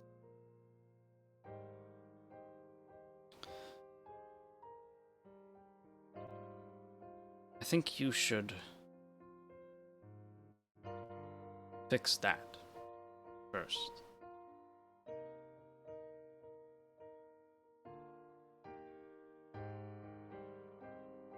Rev will kind of straighten her back out.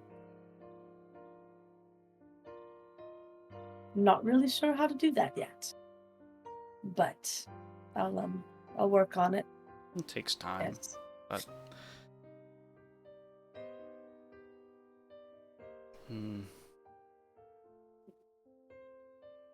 ignoring the issue and trying to help others usually just makes things worse.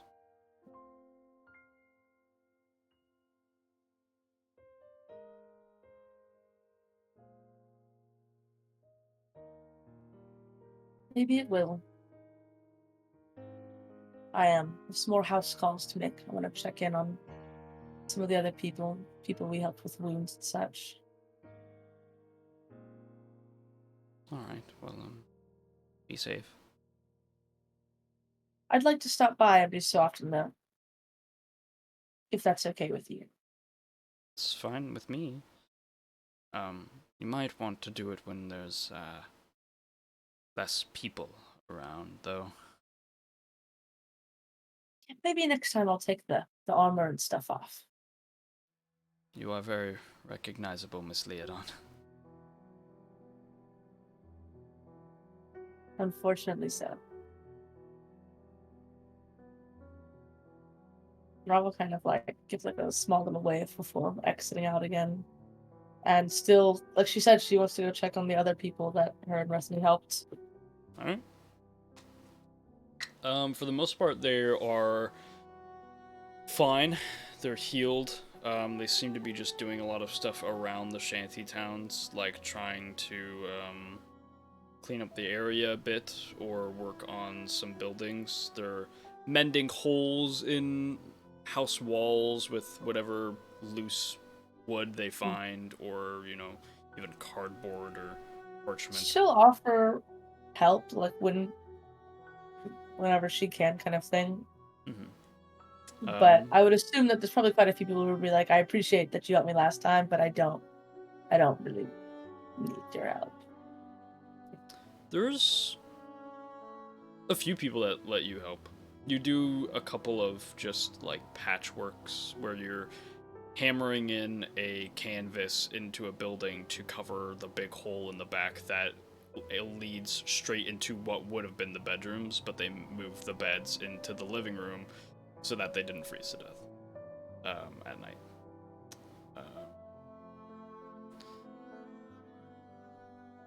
It's a lot of small stuff like that.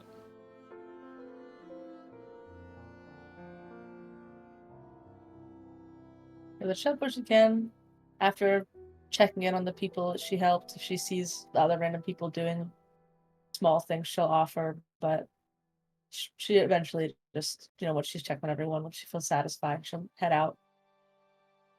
Okay.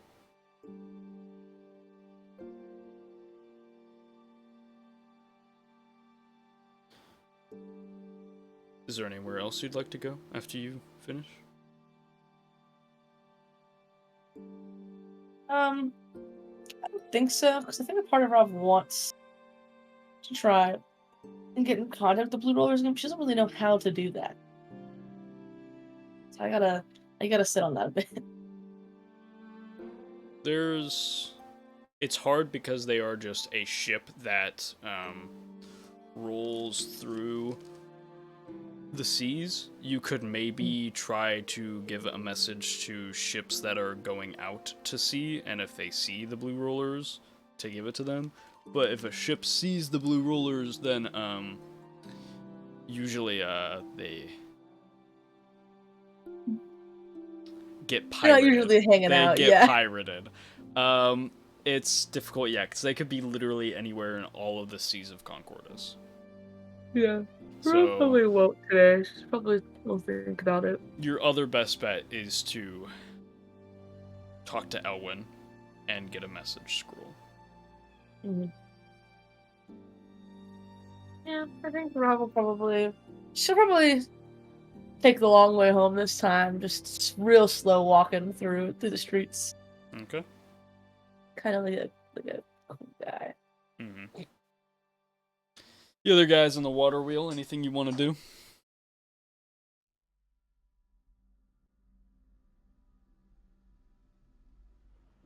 Okay. Nothing. Nothing. Only thing that really Contemplating happens. Phil's death. The only thing that really happens during the day is that Daljak comes out of his room for another drink. Probably does that 2 times in total after the first one in the morning. After the third drink, Mm-hmm. Isaiah will say, "Are you going to do anything else today, though, Drac?" He's holding the glass in his hand, Oh no! and he turns to you. That's supposed to be another snarky comment. No, I was just wondering if you would want to sit down for a character interview or something. For your book? Yes, because you're in a lot of pivotal parts of, especially this climax here at Rabbit Glade, and I don't feel like the audience knows you well. So I was just wondering if I could get a little bit information. He looks away from you and just stares at a wall, swallows, and then takes a drink of his alcohol, places the cup down, and goes, "Yeah, sure, let's do an interview." Yeah, yes? Oh, wonderful, perfect. And Perfect. he sits down on the couch and just sort of hugs a pillow and leans back and is waiting for your questions. Alright, so, I really want to establish that sort of, that sort of fatherly reconnection.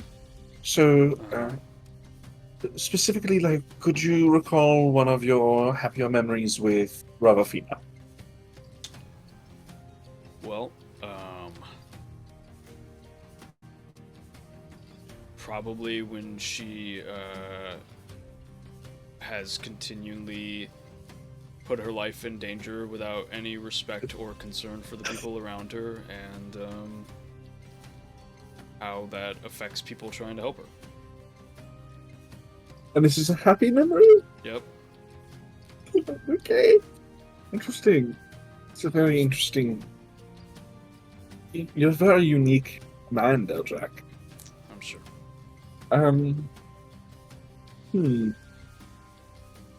What about, I don't know, what were you were up there by yourself for a significant amount of time? Didn't know if someone was to come to your aid? Nope. What sort of thoughts were running through your head at that time? I was afraid of, I was afraid of Lilith's reaction to the entire thing. I was It's interesting that that's the concerned- first thing that you say. I was concerned with the spirits that were haunting the halls. I was embarrassed that I couldn't get the gift for my daughter before she could come back. I missed my daughter a lot, and I was kind of just thinking of her, and the last image I had of her face sort of keep me going. Well, that's very nice. Thank you. And I want you, in some sort of very roundabout way, we did eventually get the gift. True. So, And she's done a lot with it.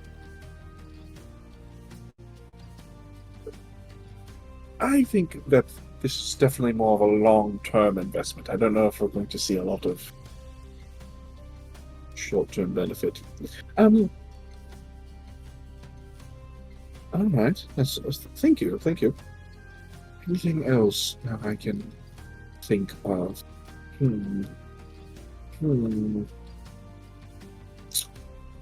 So,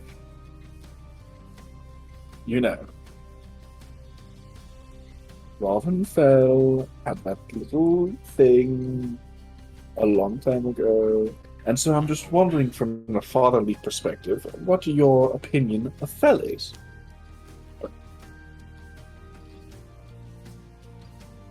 Just to write in my book, obviously. I think he can't stand on his own 2 feet. I think he follows Rav around like a puppy dog and refuses to make himself his own person. Oof. I think he very- lets Rav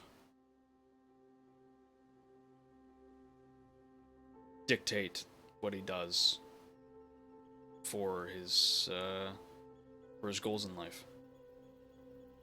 You're a very passionate man, Dodger. I feel like it. Well, I feel like I've kept you long enough. Thank you for answering my questions. You're welcome. And he stands up and throws the pillow on the couch, goes back, grabs his drink, and he's like sipping it as he goes through his room, and he goes, and I think you should include in your book that this whole thing is just useless. That we're all running around like chickens with our heads cut off. So no one knows what the fuck to do, and we're just running into danger constantly. And any advice that someone can throw our way goes not even over our heads, because we don't have heads. Sure.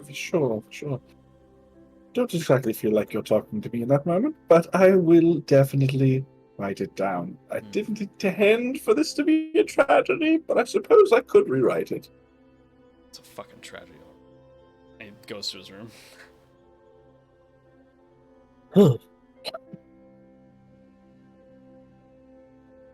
Don't do that again. Oh, you don't want to come back for another interview? No. Nope. But it was very helpful. Oh, I'm sure. I'm definitely going to be able to characterize Deldrak better in this book. Mm-hmm.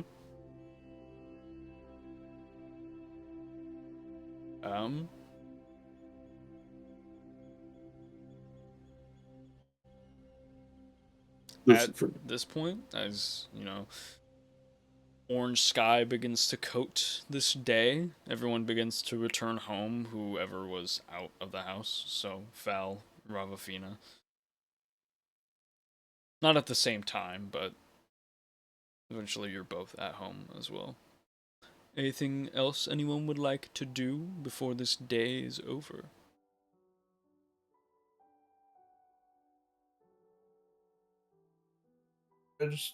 I'll walk in and just try to get to my room. Okay. Do I see this motherfucker? Yeah. He walks through the front door. Asfeld, I say nothing. I just stare at him. Like I look at you. Guess who comes out of the darkness? Do you know what time it is? You were supposed to be home hours ago. If no one's stopping him, he keeps walking. If you just keep walking, He it would be reaches like, out from the darkness and grabs Fail. his shoulder. Yeah, what? Hi, Rethne. Can you please tell us when you leave this house? Oh. I went to the docks. I just worked today. Okay, it's nice that you're finding hobbies, but please don't scare me like that. She starts sobbing. Okay. Okay. Okay, look. look at what you did to Rethne. Oh, I no, made a whole Isaiah. murder plan to kill you, and then I thought about it, and I got sad, and I thought maybe you died, or maybe you got captured, and I was just worried sick all day. You can't just leave me here alone. I know. A day alone with Isaiah will do that to anyone. I had spoke to Rethne maybe twice. Rosie went to her room to contemplate everything for Like, the rest of the day. look, I'm just enjoying a newfound freedom that I haven't had in a minute. Fair enough, I guess. Sure, you were trapped to a person's hip for a number of days. And before that, And going before on the that. public. Yes. At least It's leave nice. a note next time.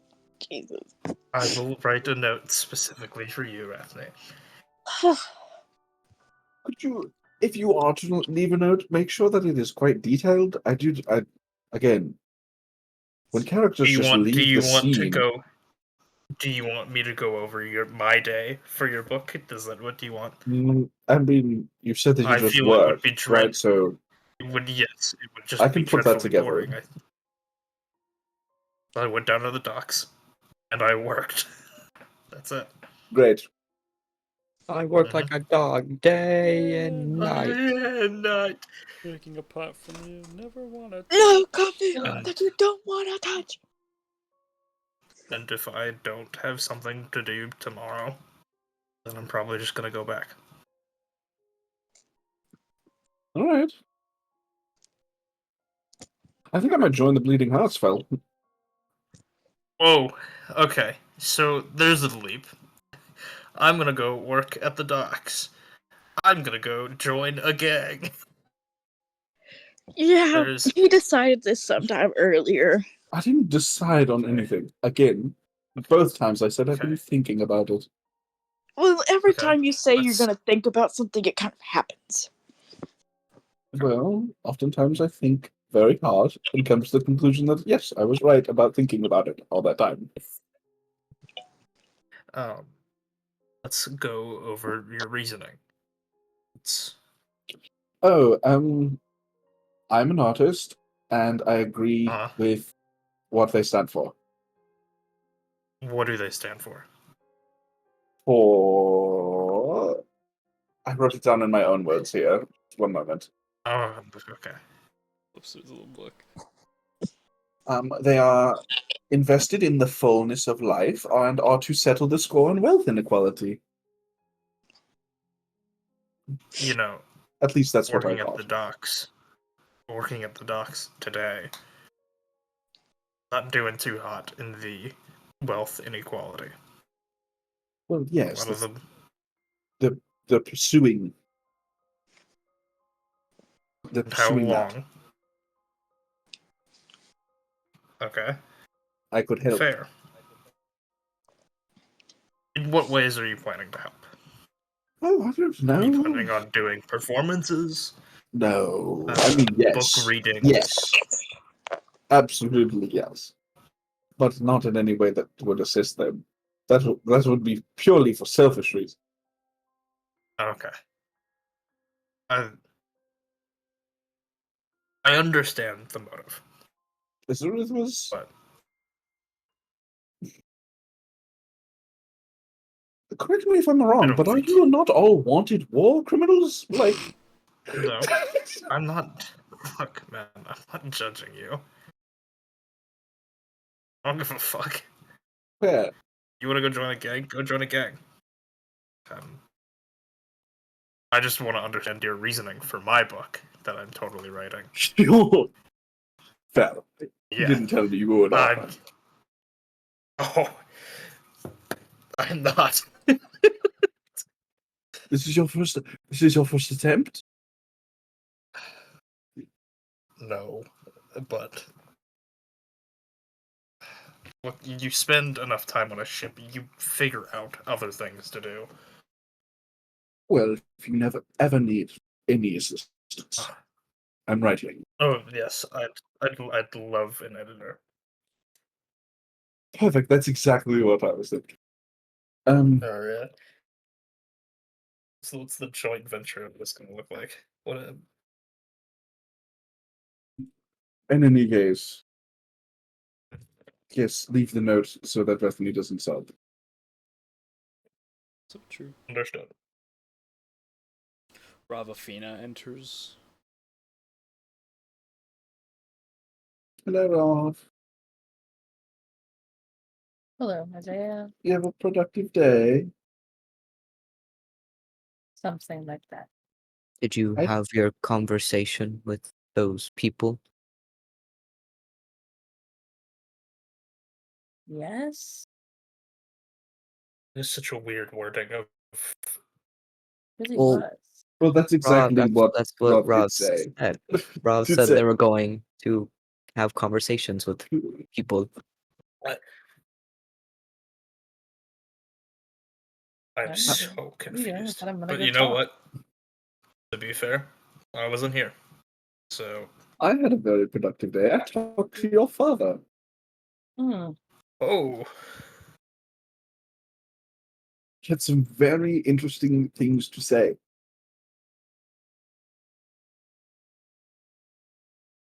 All right. I imagine. Glad to hear that. I cried half the day. Everyone is so down in the dumps. I need to put more salve on myself. I'll see you guys in the morning. All right. Good night, Rethne. Good night, bitch. And she goes to her room. Yeah, no, that's fair.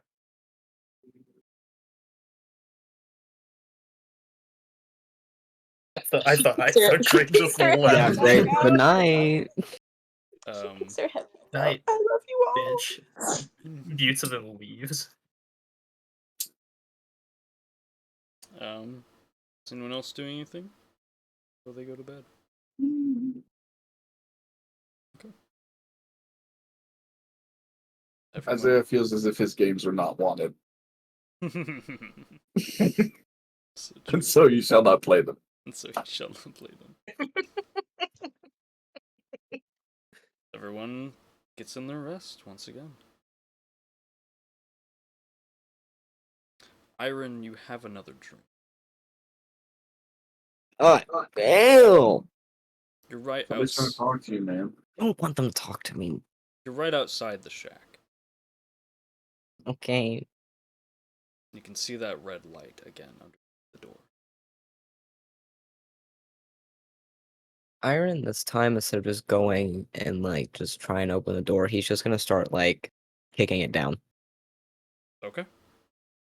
The first kick, as you kick it down, shatters it. It breaks barely connected by one piece of wood to the door frame. And as you kick it down again, it swings open.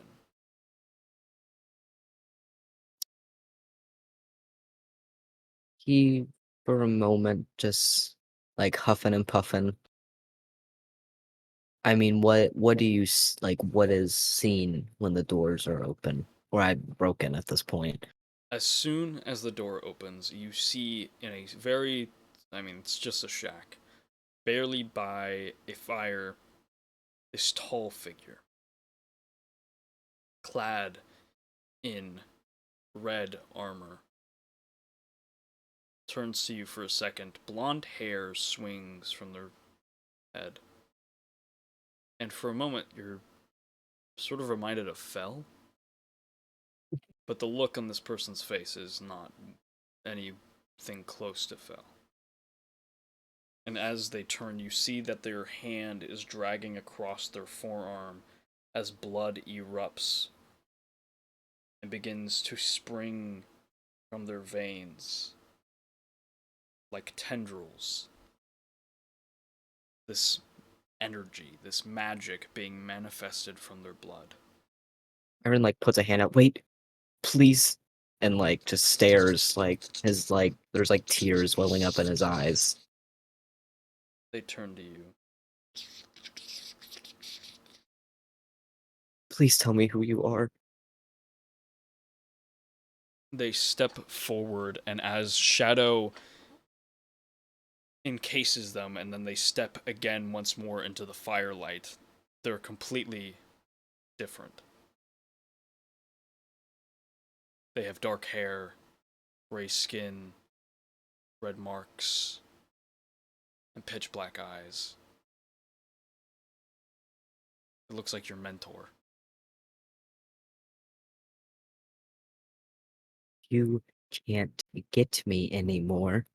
They reach out their hand, and as blood begins to spring from their fingertips like veins, it reaches for your neck. Iron starts like almost like I would say like almost like swatting, like trying to like push this magic away from him. Hmm. It's probably catching on his hands and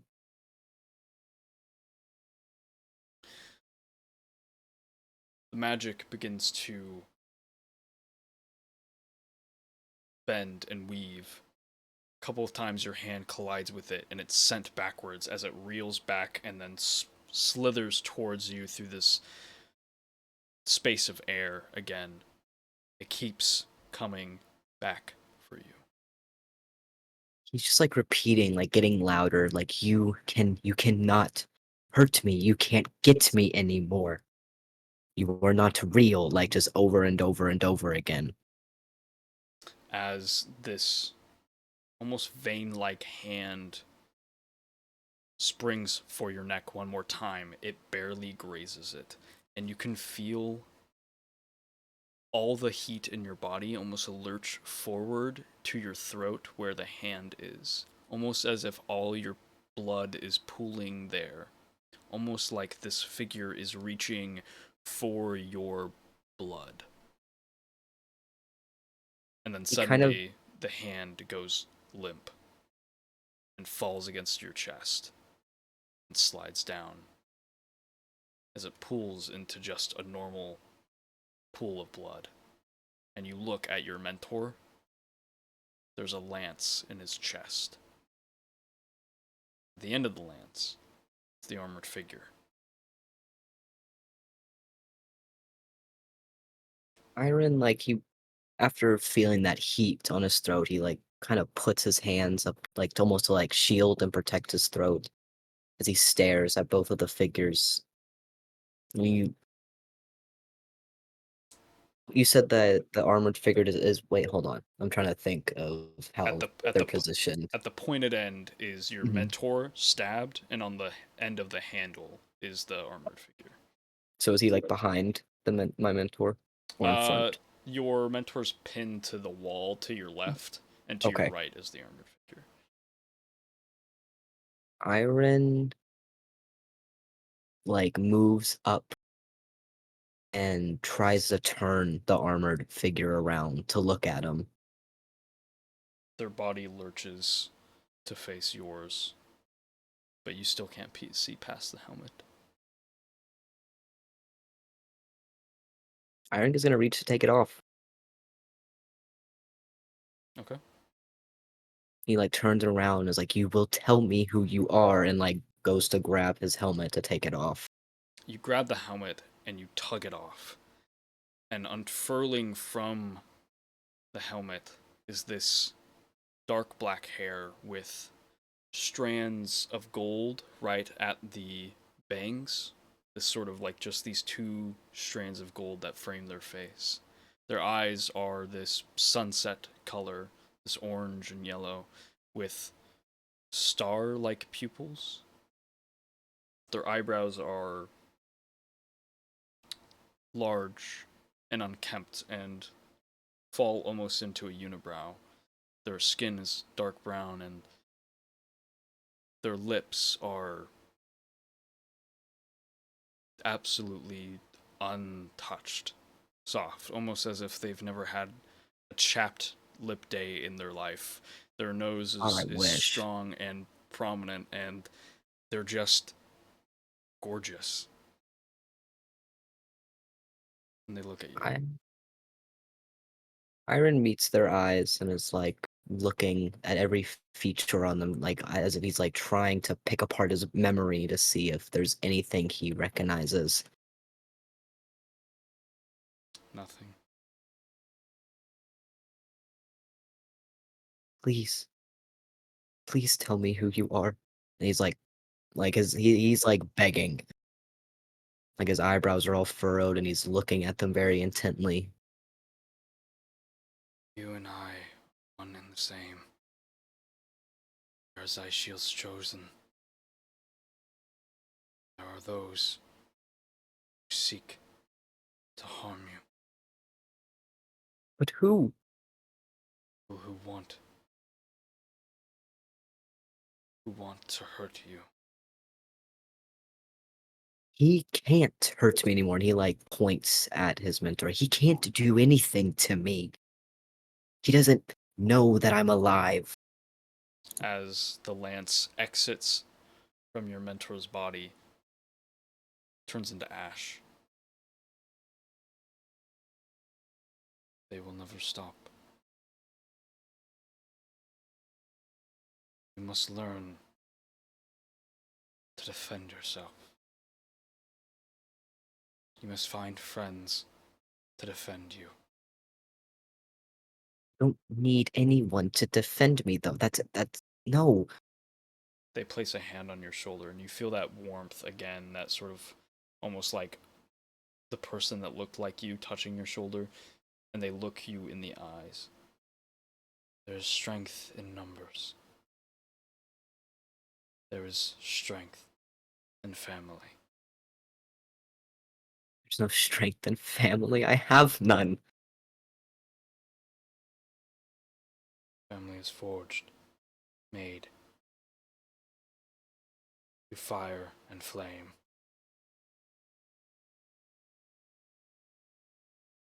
Trust in Zysheel.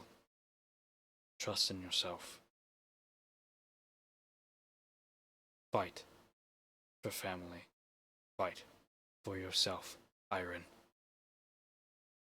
As you hear your name, it echoes. And you wake up. As like the night before, he shoots up.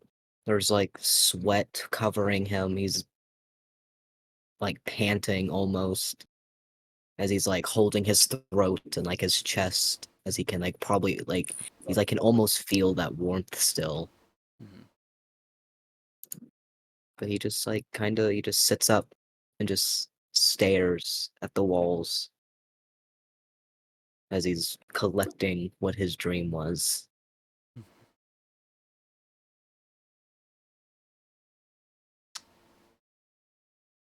For those others in the room, or in the house, sorry,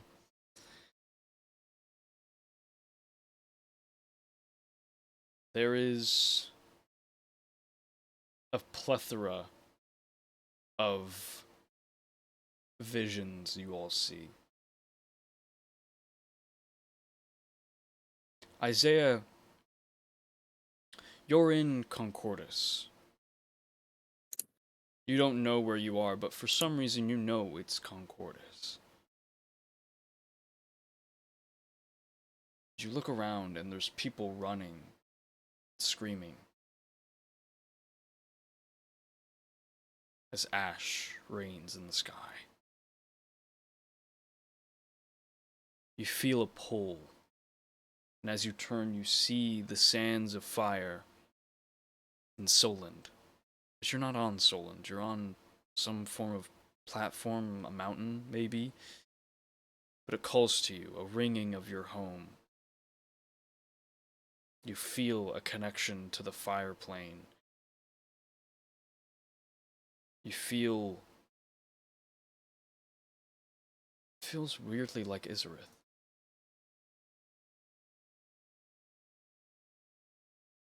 When you look at Izarith, you feel a similar pull.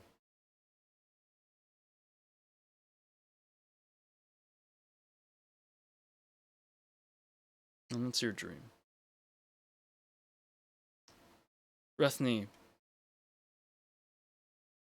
you haven't had a dream like this in a long time. And it's a simple Man. one. Again, in the endless abyss of the sea, you can feel the currents pushing around you, and you know who's just behind the darkness.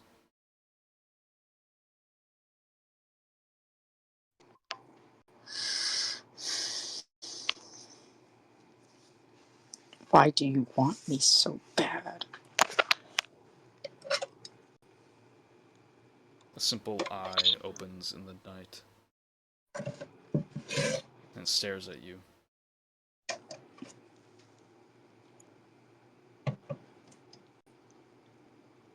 And that's your dream.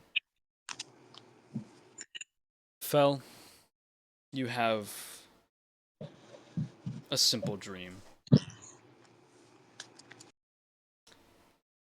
Your fox that you once summoned so ritually and habitually is playing with you in a field. Until eventually you feel a desire to wander off. And as you turn to go back to the field to get your fox, you can see it in the distance. It's flicking and whirling and looking all around for you and whining, and it can't find you. It's crying and crying. And as you keep trying to call out for it, to let it know where you are, it doesn't seem to hear you. That's the dream you have. Ravafina, you're in the room with the wind god again. He looks defeated in a corner and is laying on the wall. Just sits there for a while. Then he opens his eyes. Are you going to say anything to me?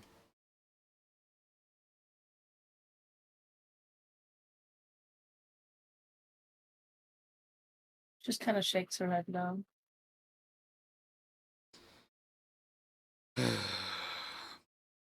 Puts his head against the wall again. Not being very much like the wind, Ravafina.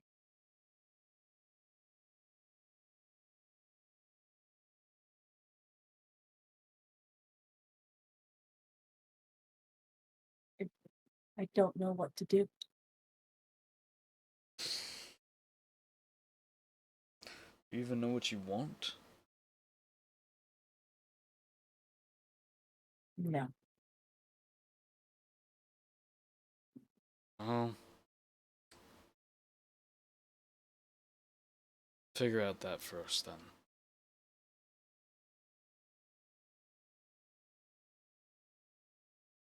And I don't just mean figure it out and then you nod your head and then you wake up the next day and don't do it. I mean, figure your shit out. She's supposed to be dead. I'm dying. You'll know when I die. Trust me. There'll be, like, phenomenon.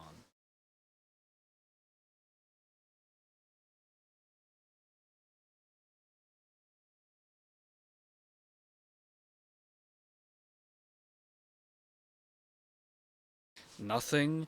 I am a god of old, and you're not asking for any wisdom. You're not pressuring me. You're not even antagonizing me.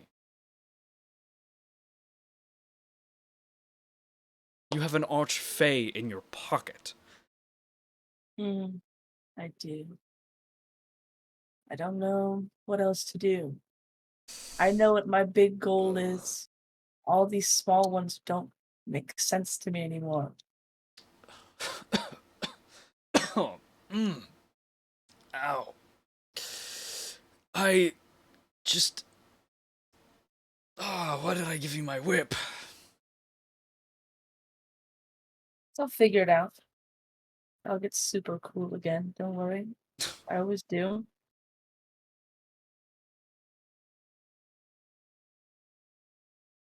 Just... promise me one thing. Don't walk around like you're a nobody.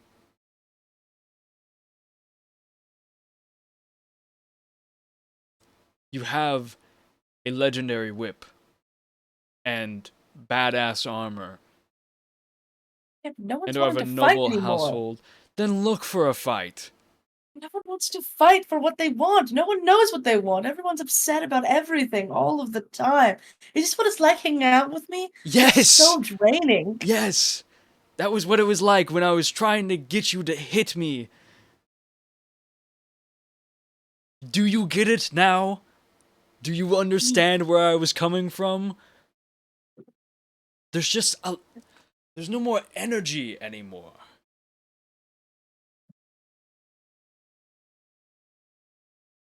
Give me some wisdom then. Tell me what to do. Lead me on a I path. don't know what the fuck you're doing right now. I don't know where you are. So you just come into my head and complain about how I'm a Yes, loser? because I'm already constantly in your head, and it's literally just an that's all I'm hearing in here.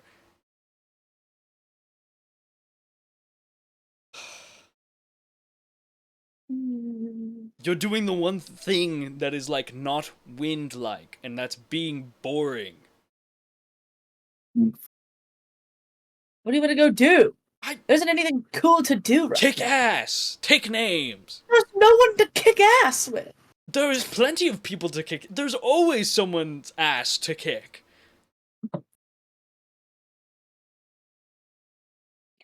You just complain about everything. Yes, I kind of get to at this point. I've lived for You're living, thousands and you're thousands living and thousands vicariously of through me, years. and I don't need that right now. True. Yes, I am, because I'm dying and I can't go out and do it. Sorry that this show isn't that impressive. It's I'll talk to the screenwriters, get them to change my some favorite episode was the circus one. things. Maybe you should have given me like some smarter shit, because like I still have no clue what she meant.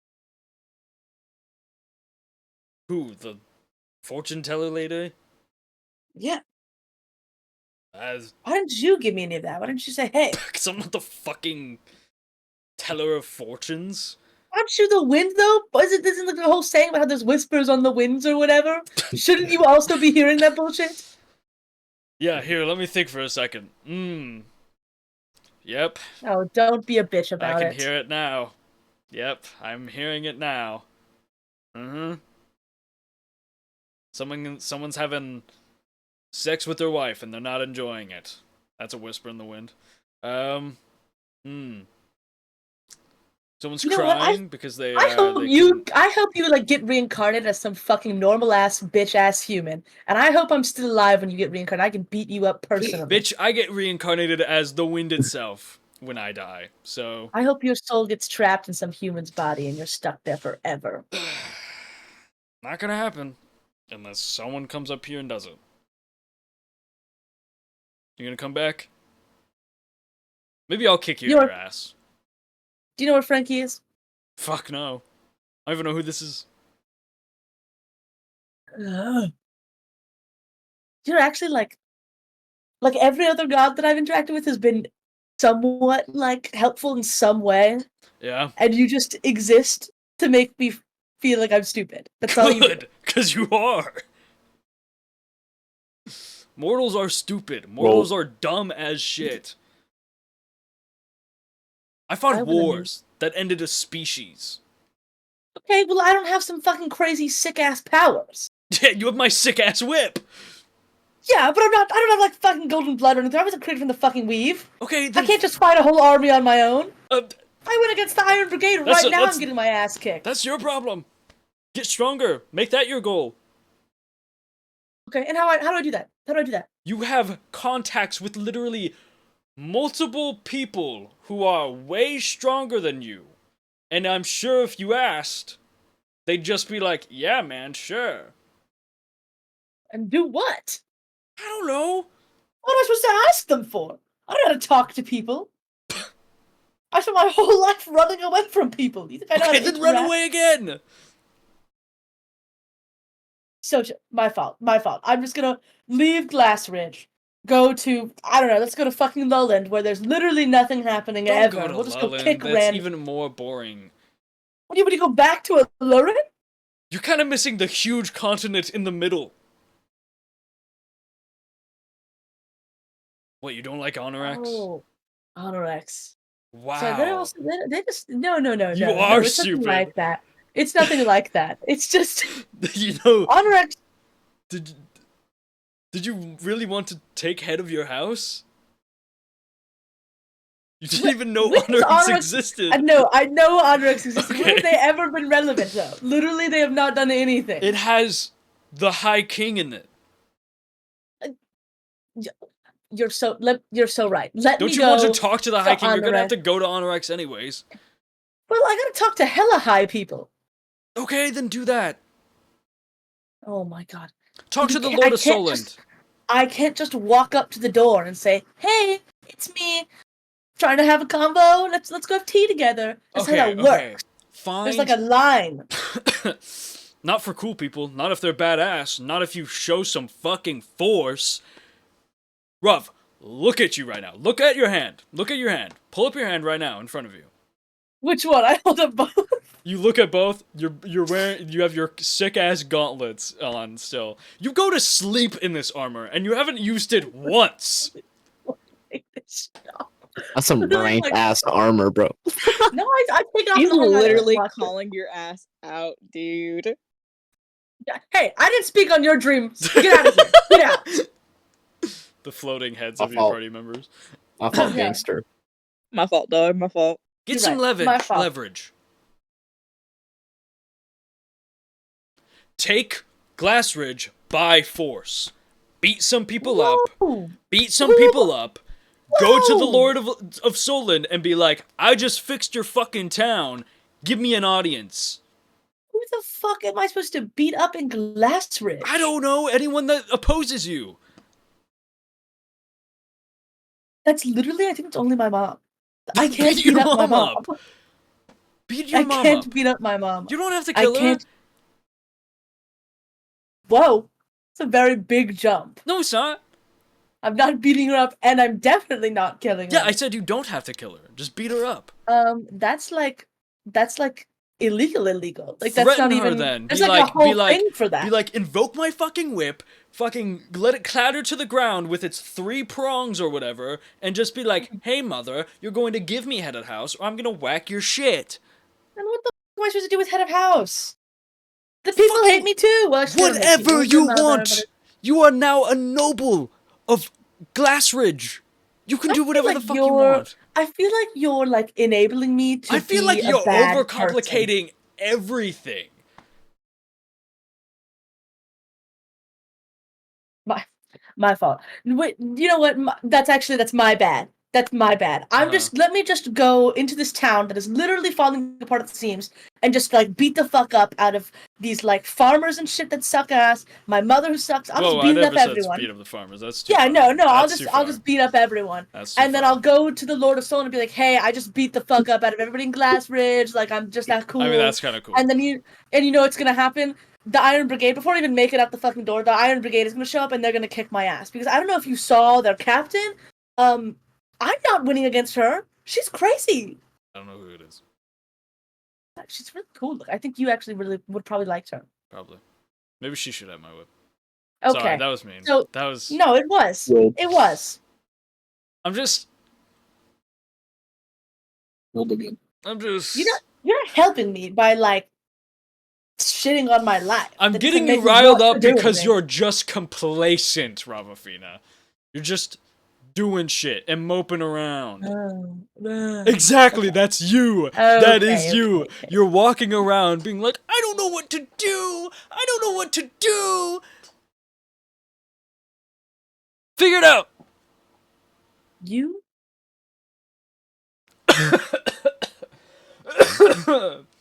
Sorry, I'm dying. You don't even know what the fuck's going on around me. I You don't. Even know. You don't I only even know what's in your head, and it's a constant. Are you gonna do You shit should- now? Why didn't you give me the power to just beat up the Lord of Alurin? That would have been sick as fuck. Like I would have totally gone and you could have been like, hey, you go kill Beat this up the man. I Lord of would've been Learn. like, hell That's yes. you do it. I don't think I can win against him.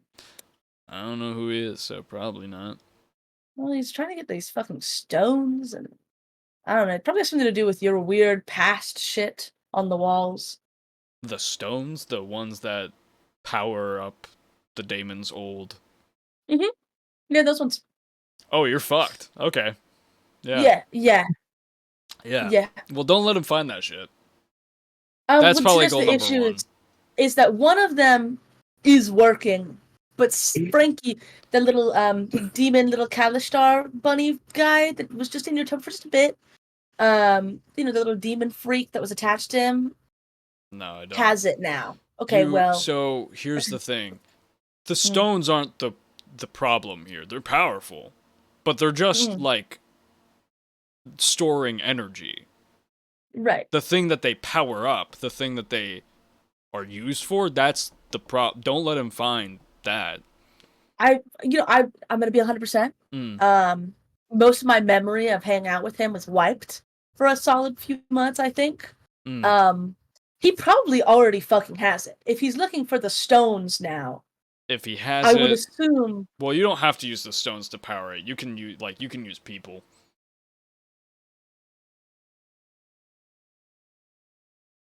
I think he may already have it. I'm thinking about what's been. Holy fucking shit! Uh-oh! No, like if he had it and was using people to power it up, this world probably wouldn't exist at this point. Okay, so when he's taking little children with like innate magical abilities, and he's grabbing all of the magical items that come through and is storing them and doing something with them, you think he's just prepping for the machine then? Probably. Okay, so now maybe help me out here with where the fuck the machine is. How do I destroy it or something? So, fun fact: when I was alive and the machine existed, all the continents were one thing. So. Oh, so you don't know. You don't know. No. Okay. If you had to guess, maybe just an educated It doesn't have to be it could be pretty broad. Probably wouldn't be somewhere populated because they would have found it. Okay. So secluded place probably. Okay. Yeah, I don't know where that would be. My geography, as you've learned, is pretty bad. Just another question while we're here. Yeah. Some best friends hanging out. Do you think maybe I don't know, just maybe some of the other gods might be Aren't you friends with my sister, the fucking stag? Yeah, but she's in Unlearn. It's kind of hard to talk to her. She's not Unlearn. I mean, every time I've seen her, it's been in a forest, and I don't know if you've been to Solon, but it's she's she's in every forest. Yeah, there's not a whole lot of forest in Solon. It's the bottom of it. Yeah, but it's a pretty far way to go. Oh my god. You answered your own question and then go, that's too far to go? Well, no. I mean, what do so you want me to do? So you don't want to save the world. Okay, well, no. Fine. Well, okay. Stop. First of all, don't be whining to me. Sorry that you're dying. I'm doing my best.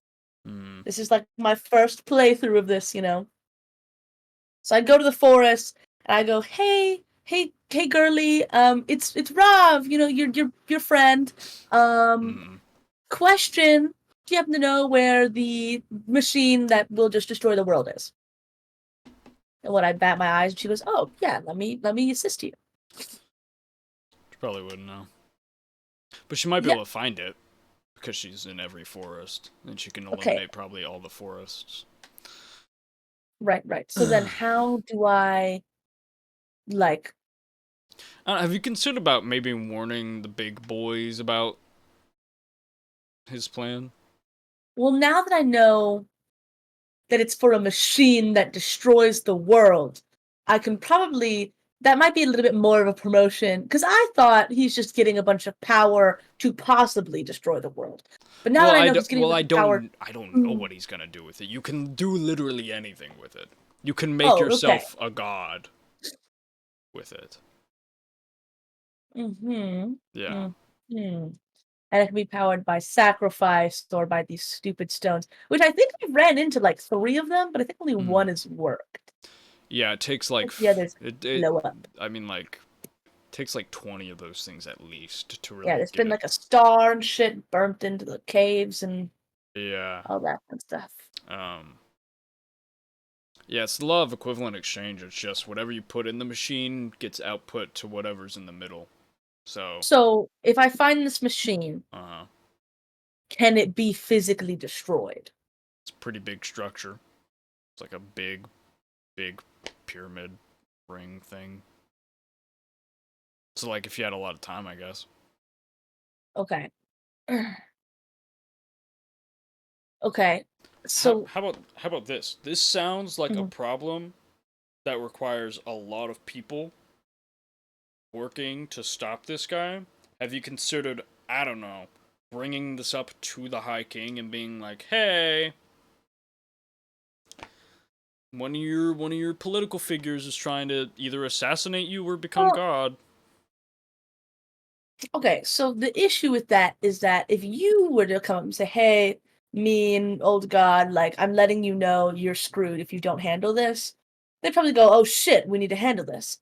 Me coming up and saying, "Hey, here I am, the child of a somewhat important house, this political figure that you probably have an okay relationship with, is trying to kill you or destroy the world," he's gonna go, "What's your proof?"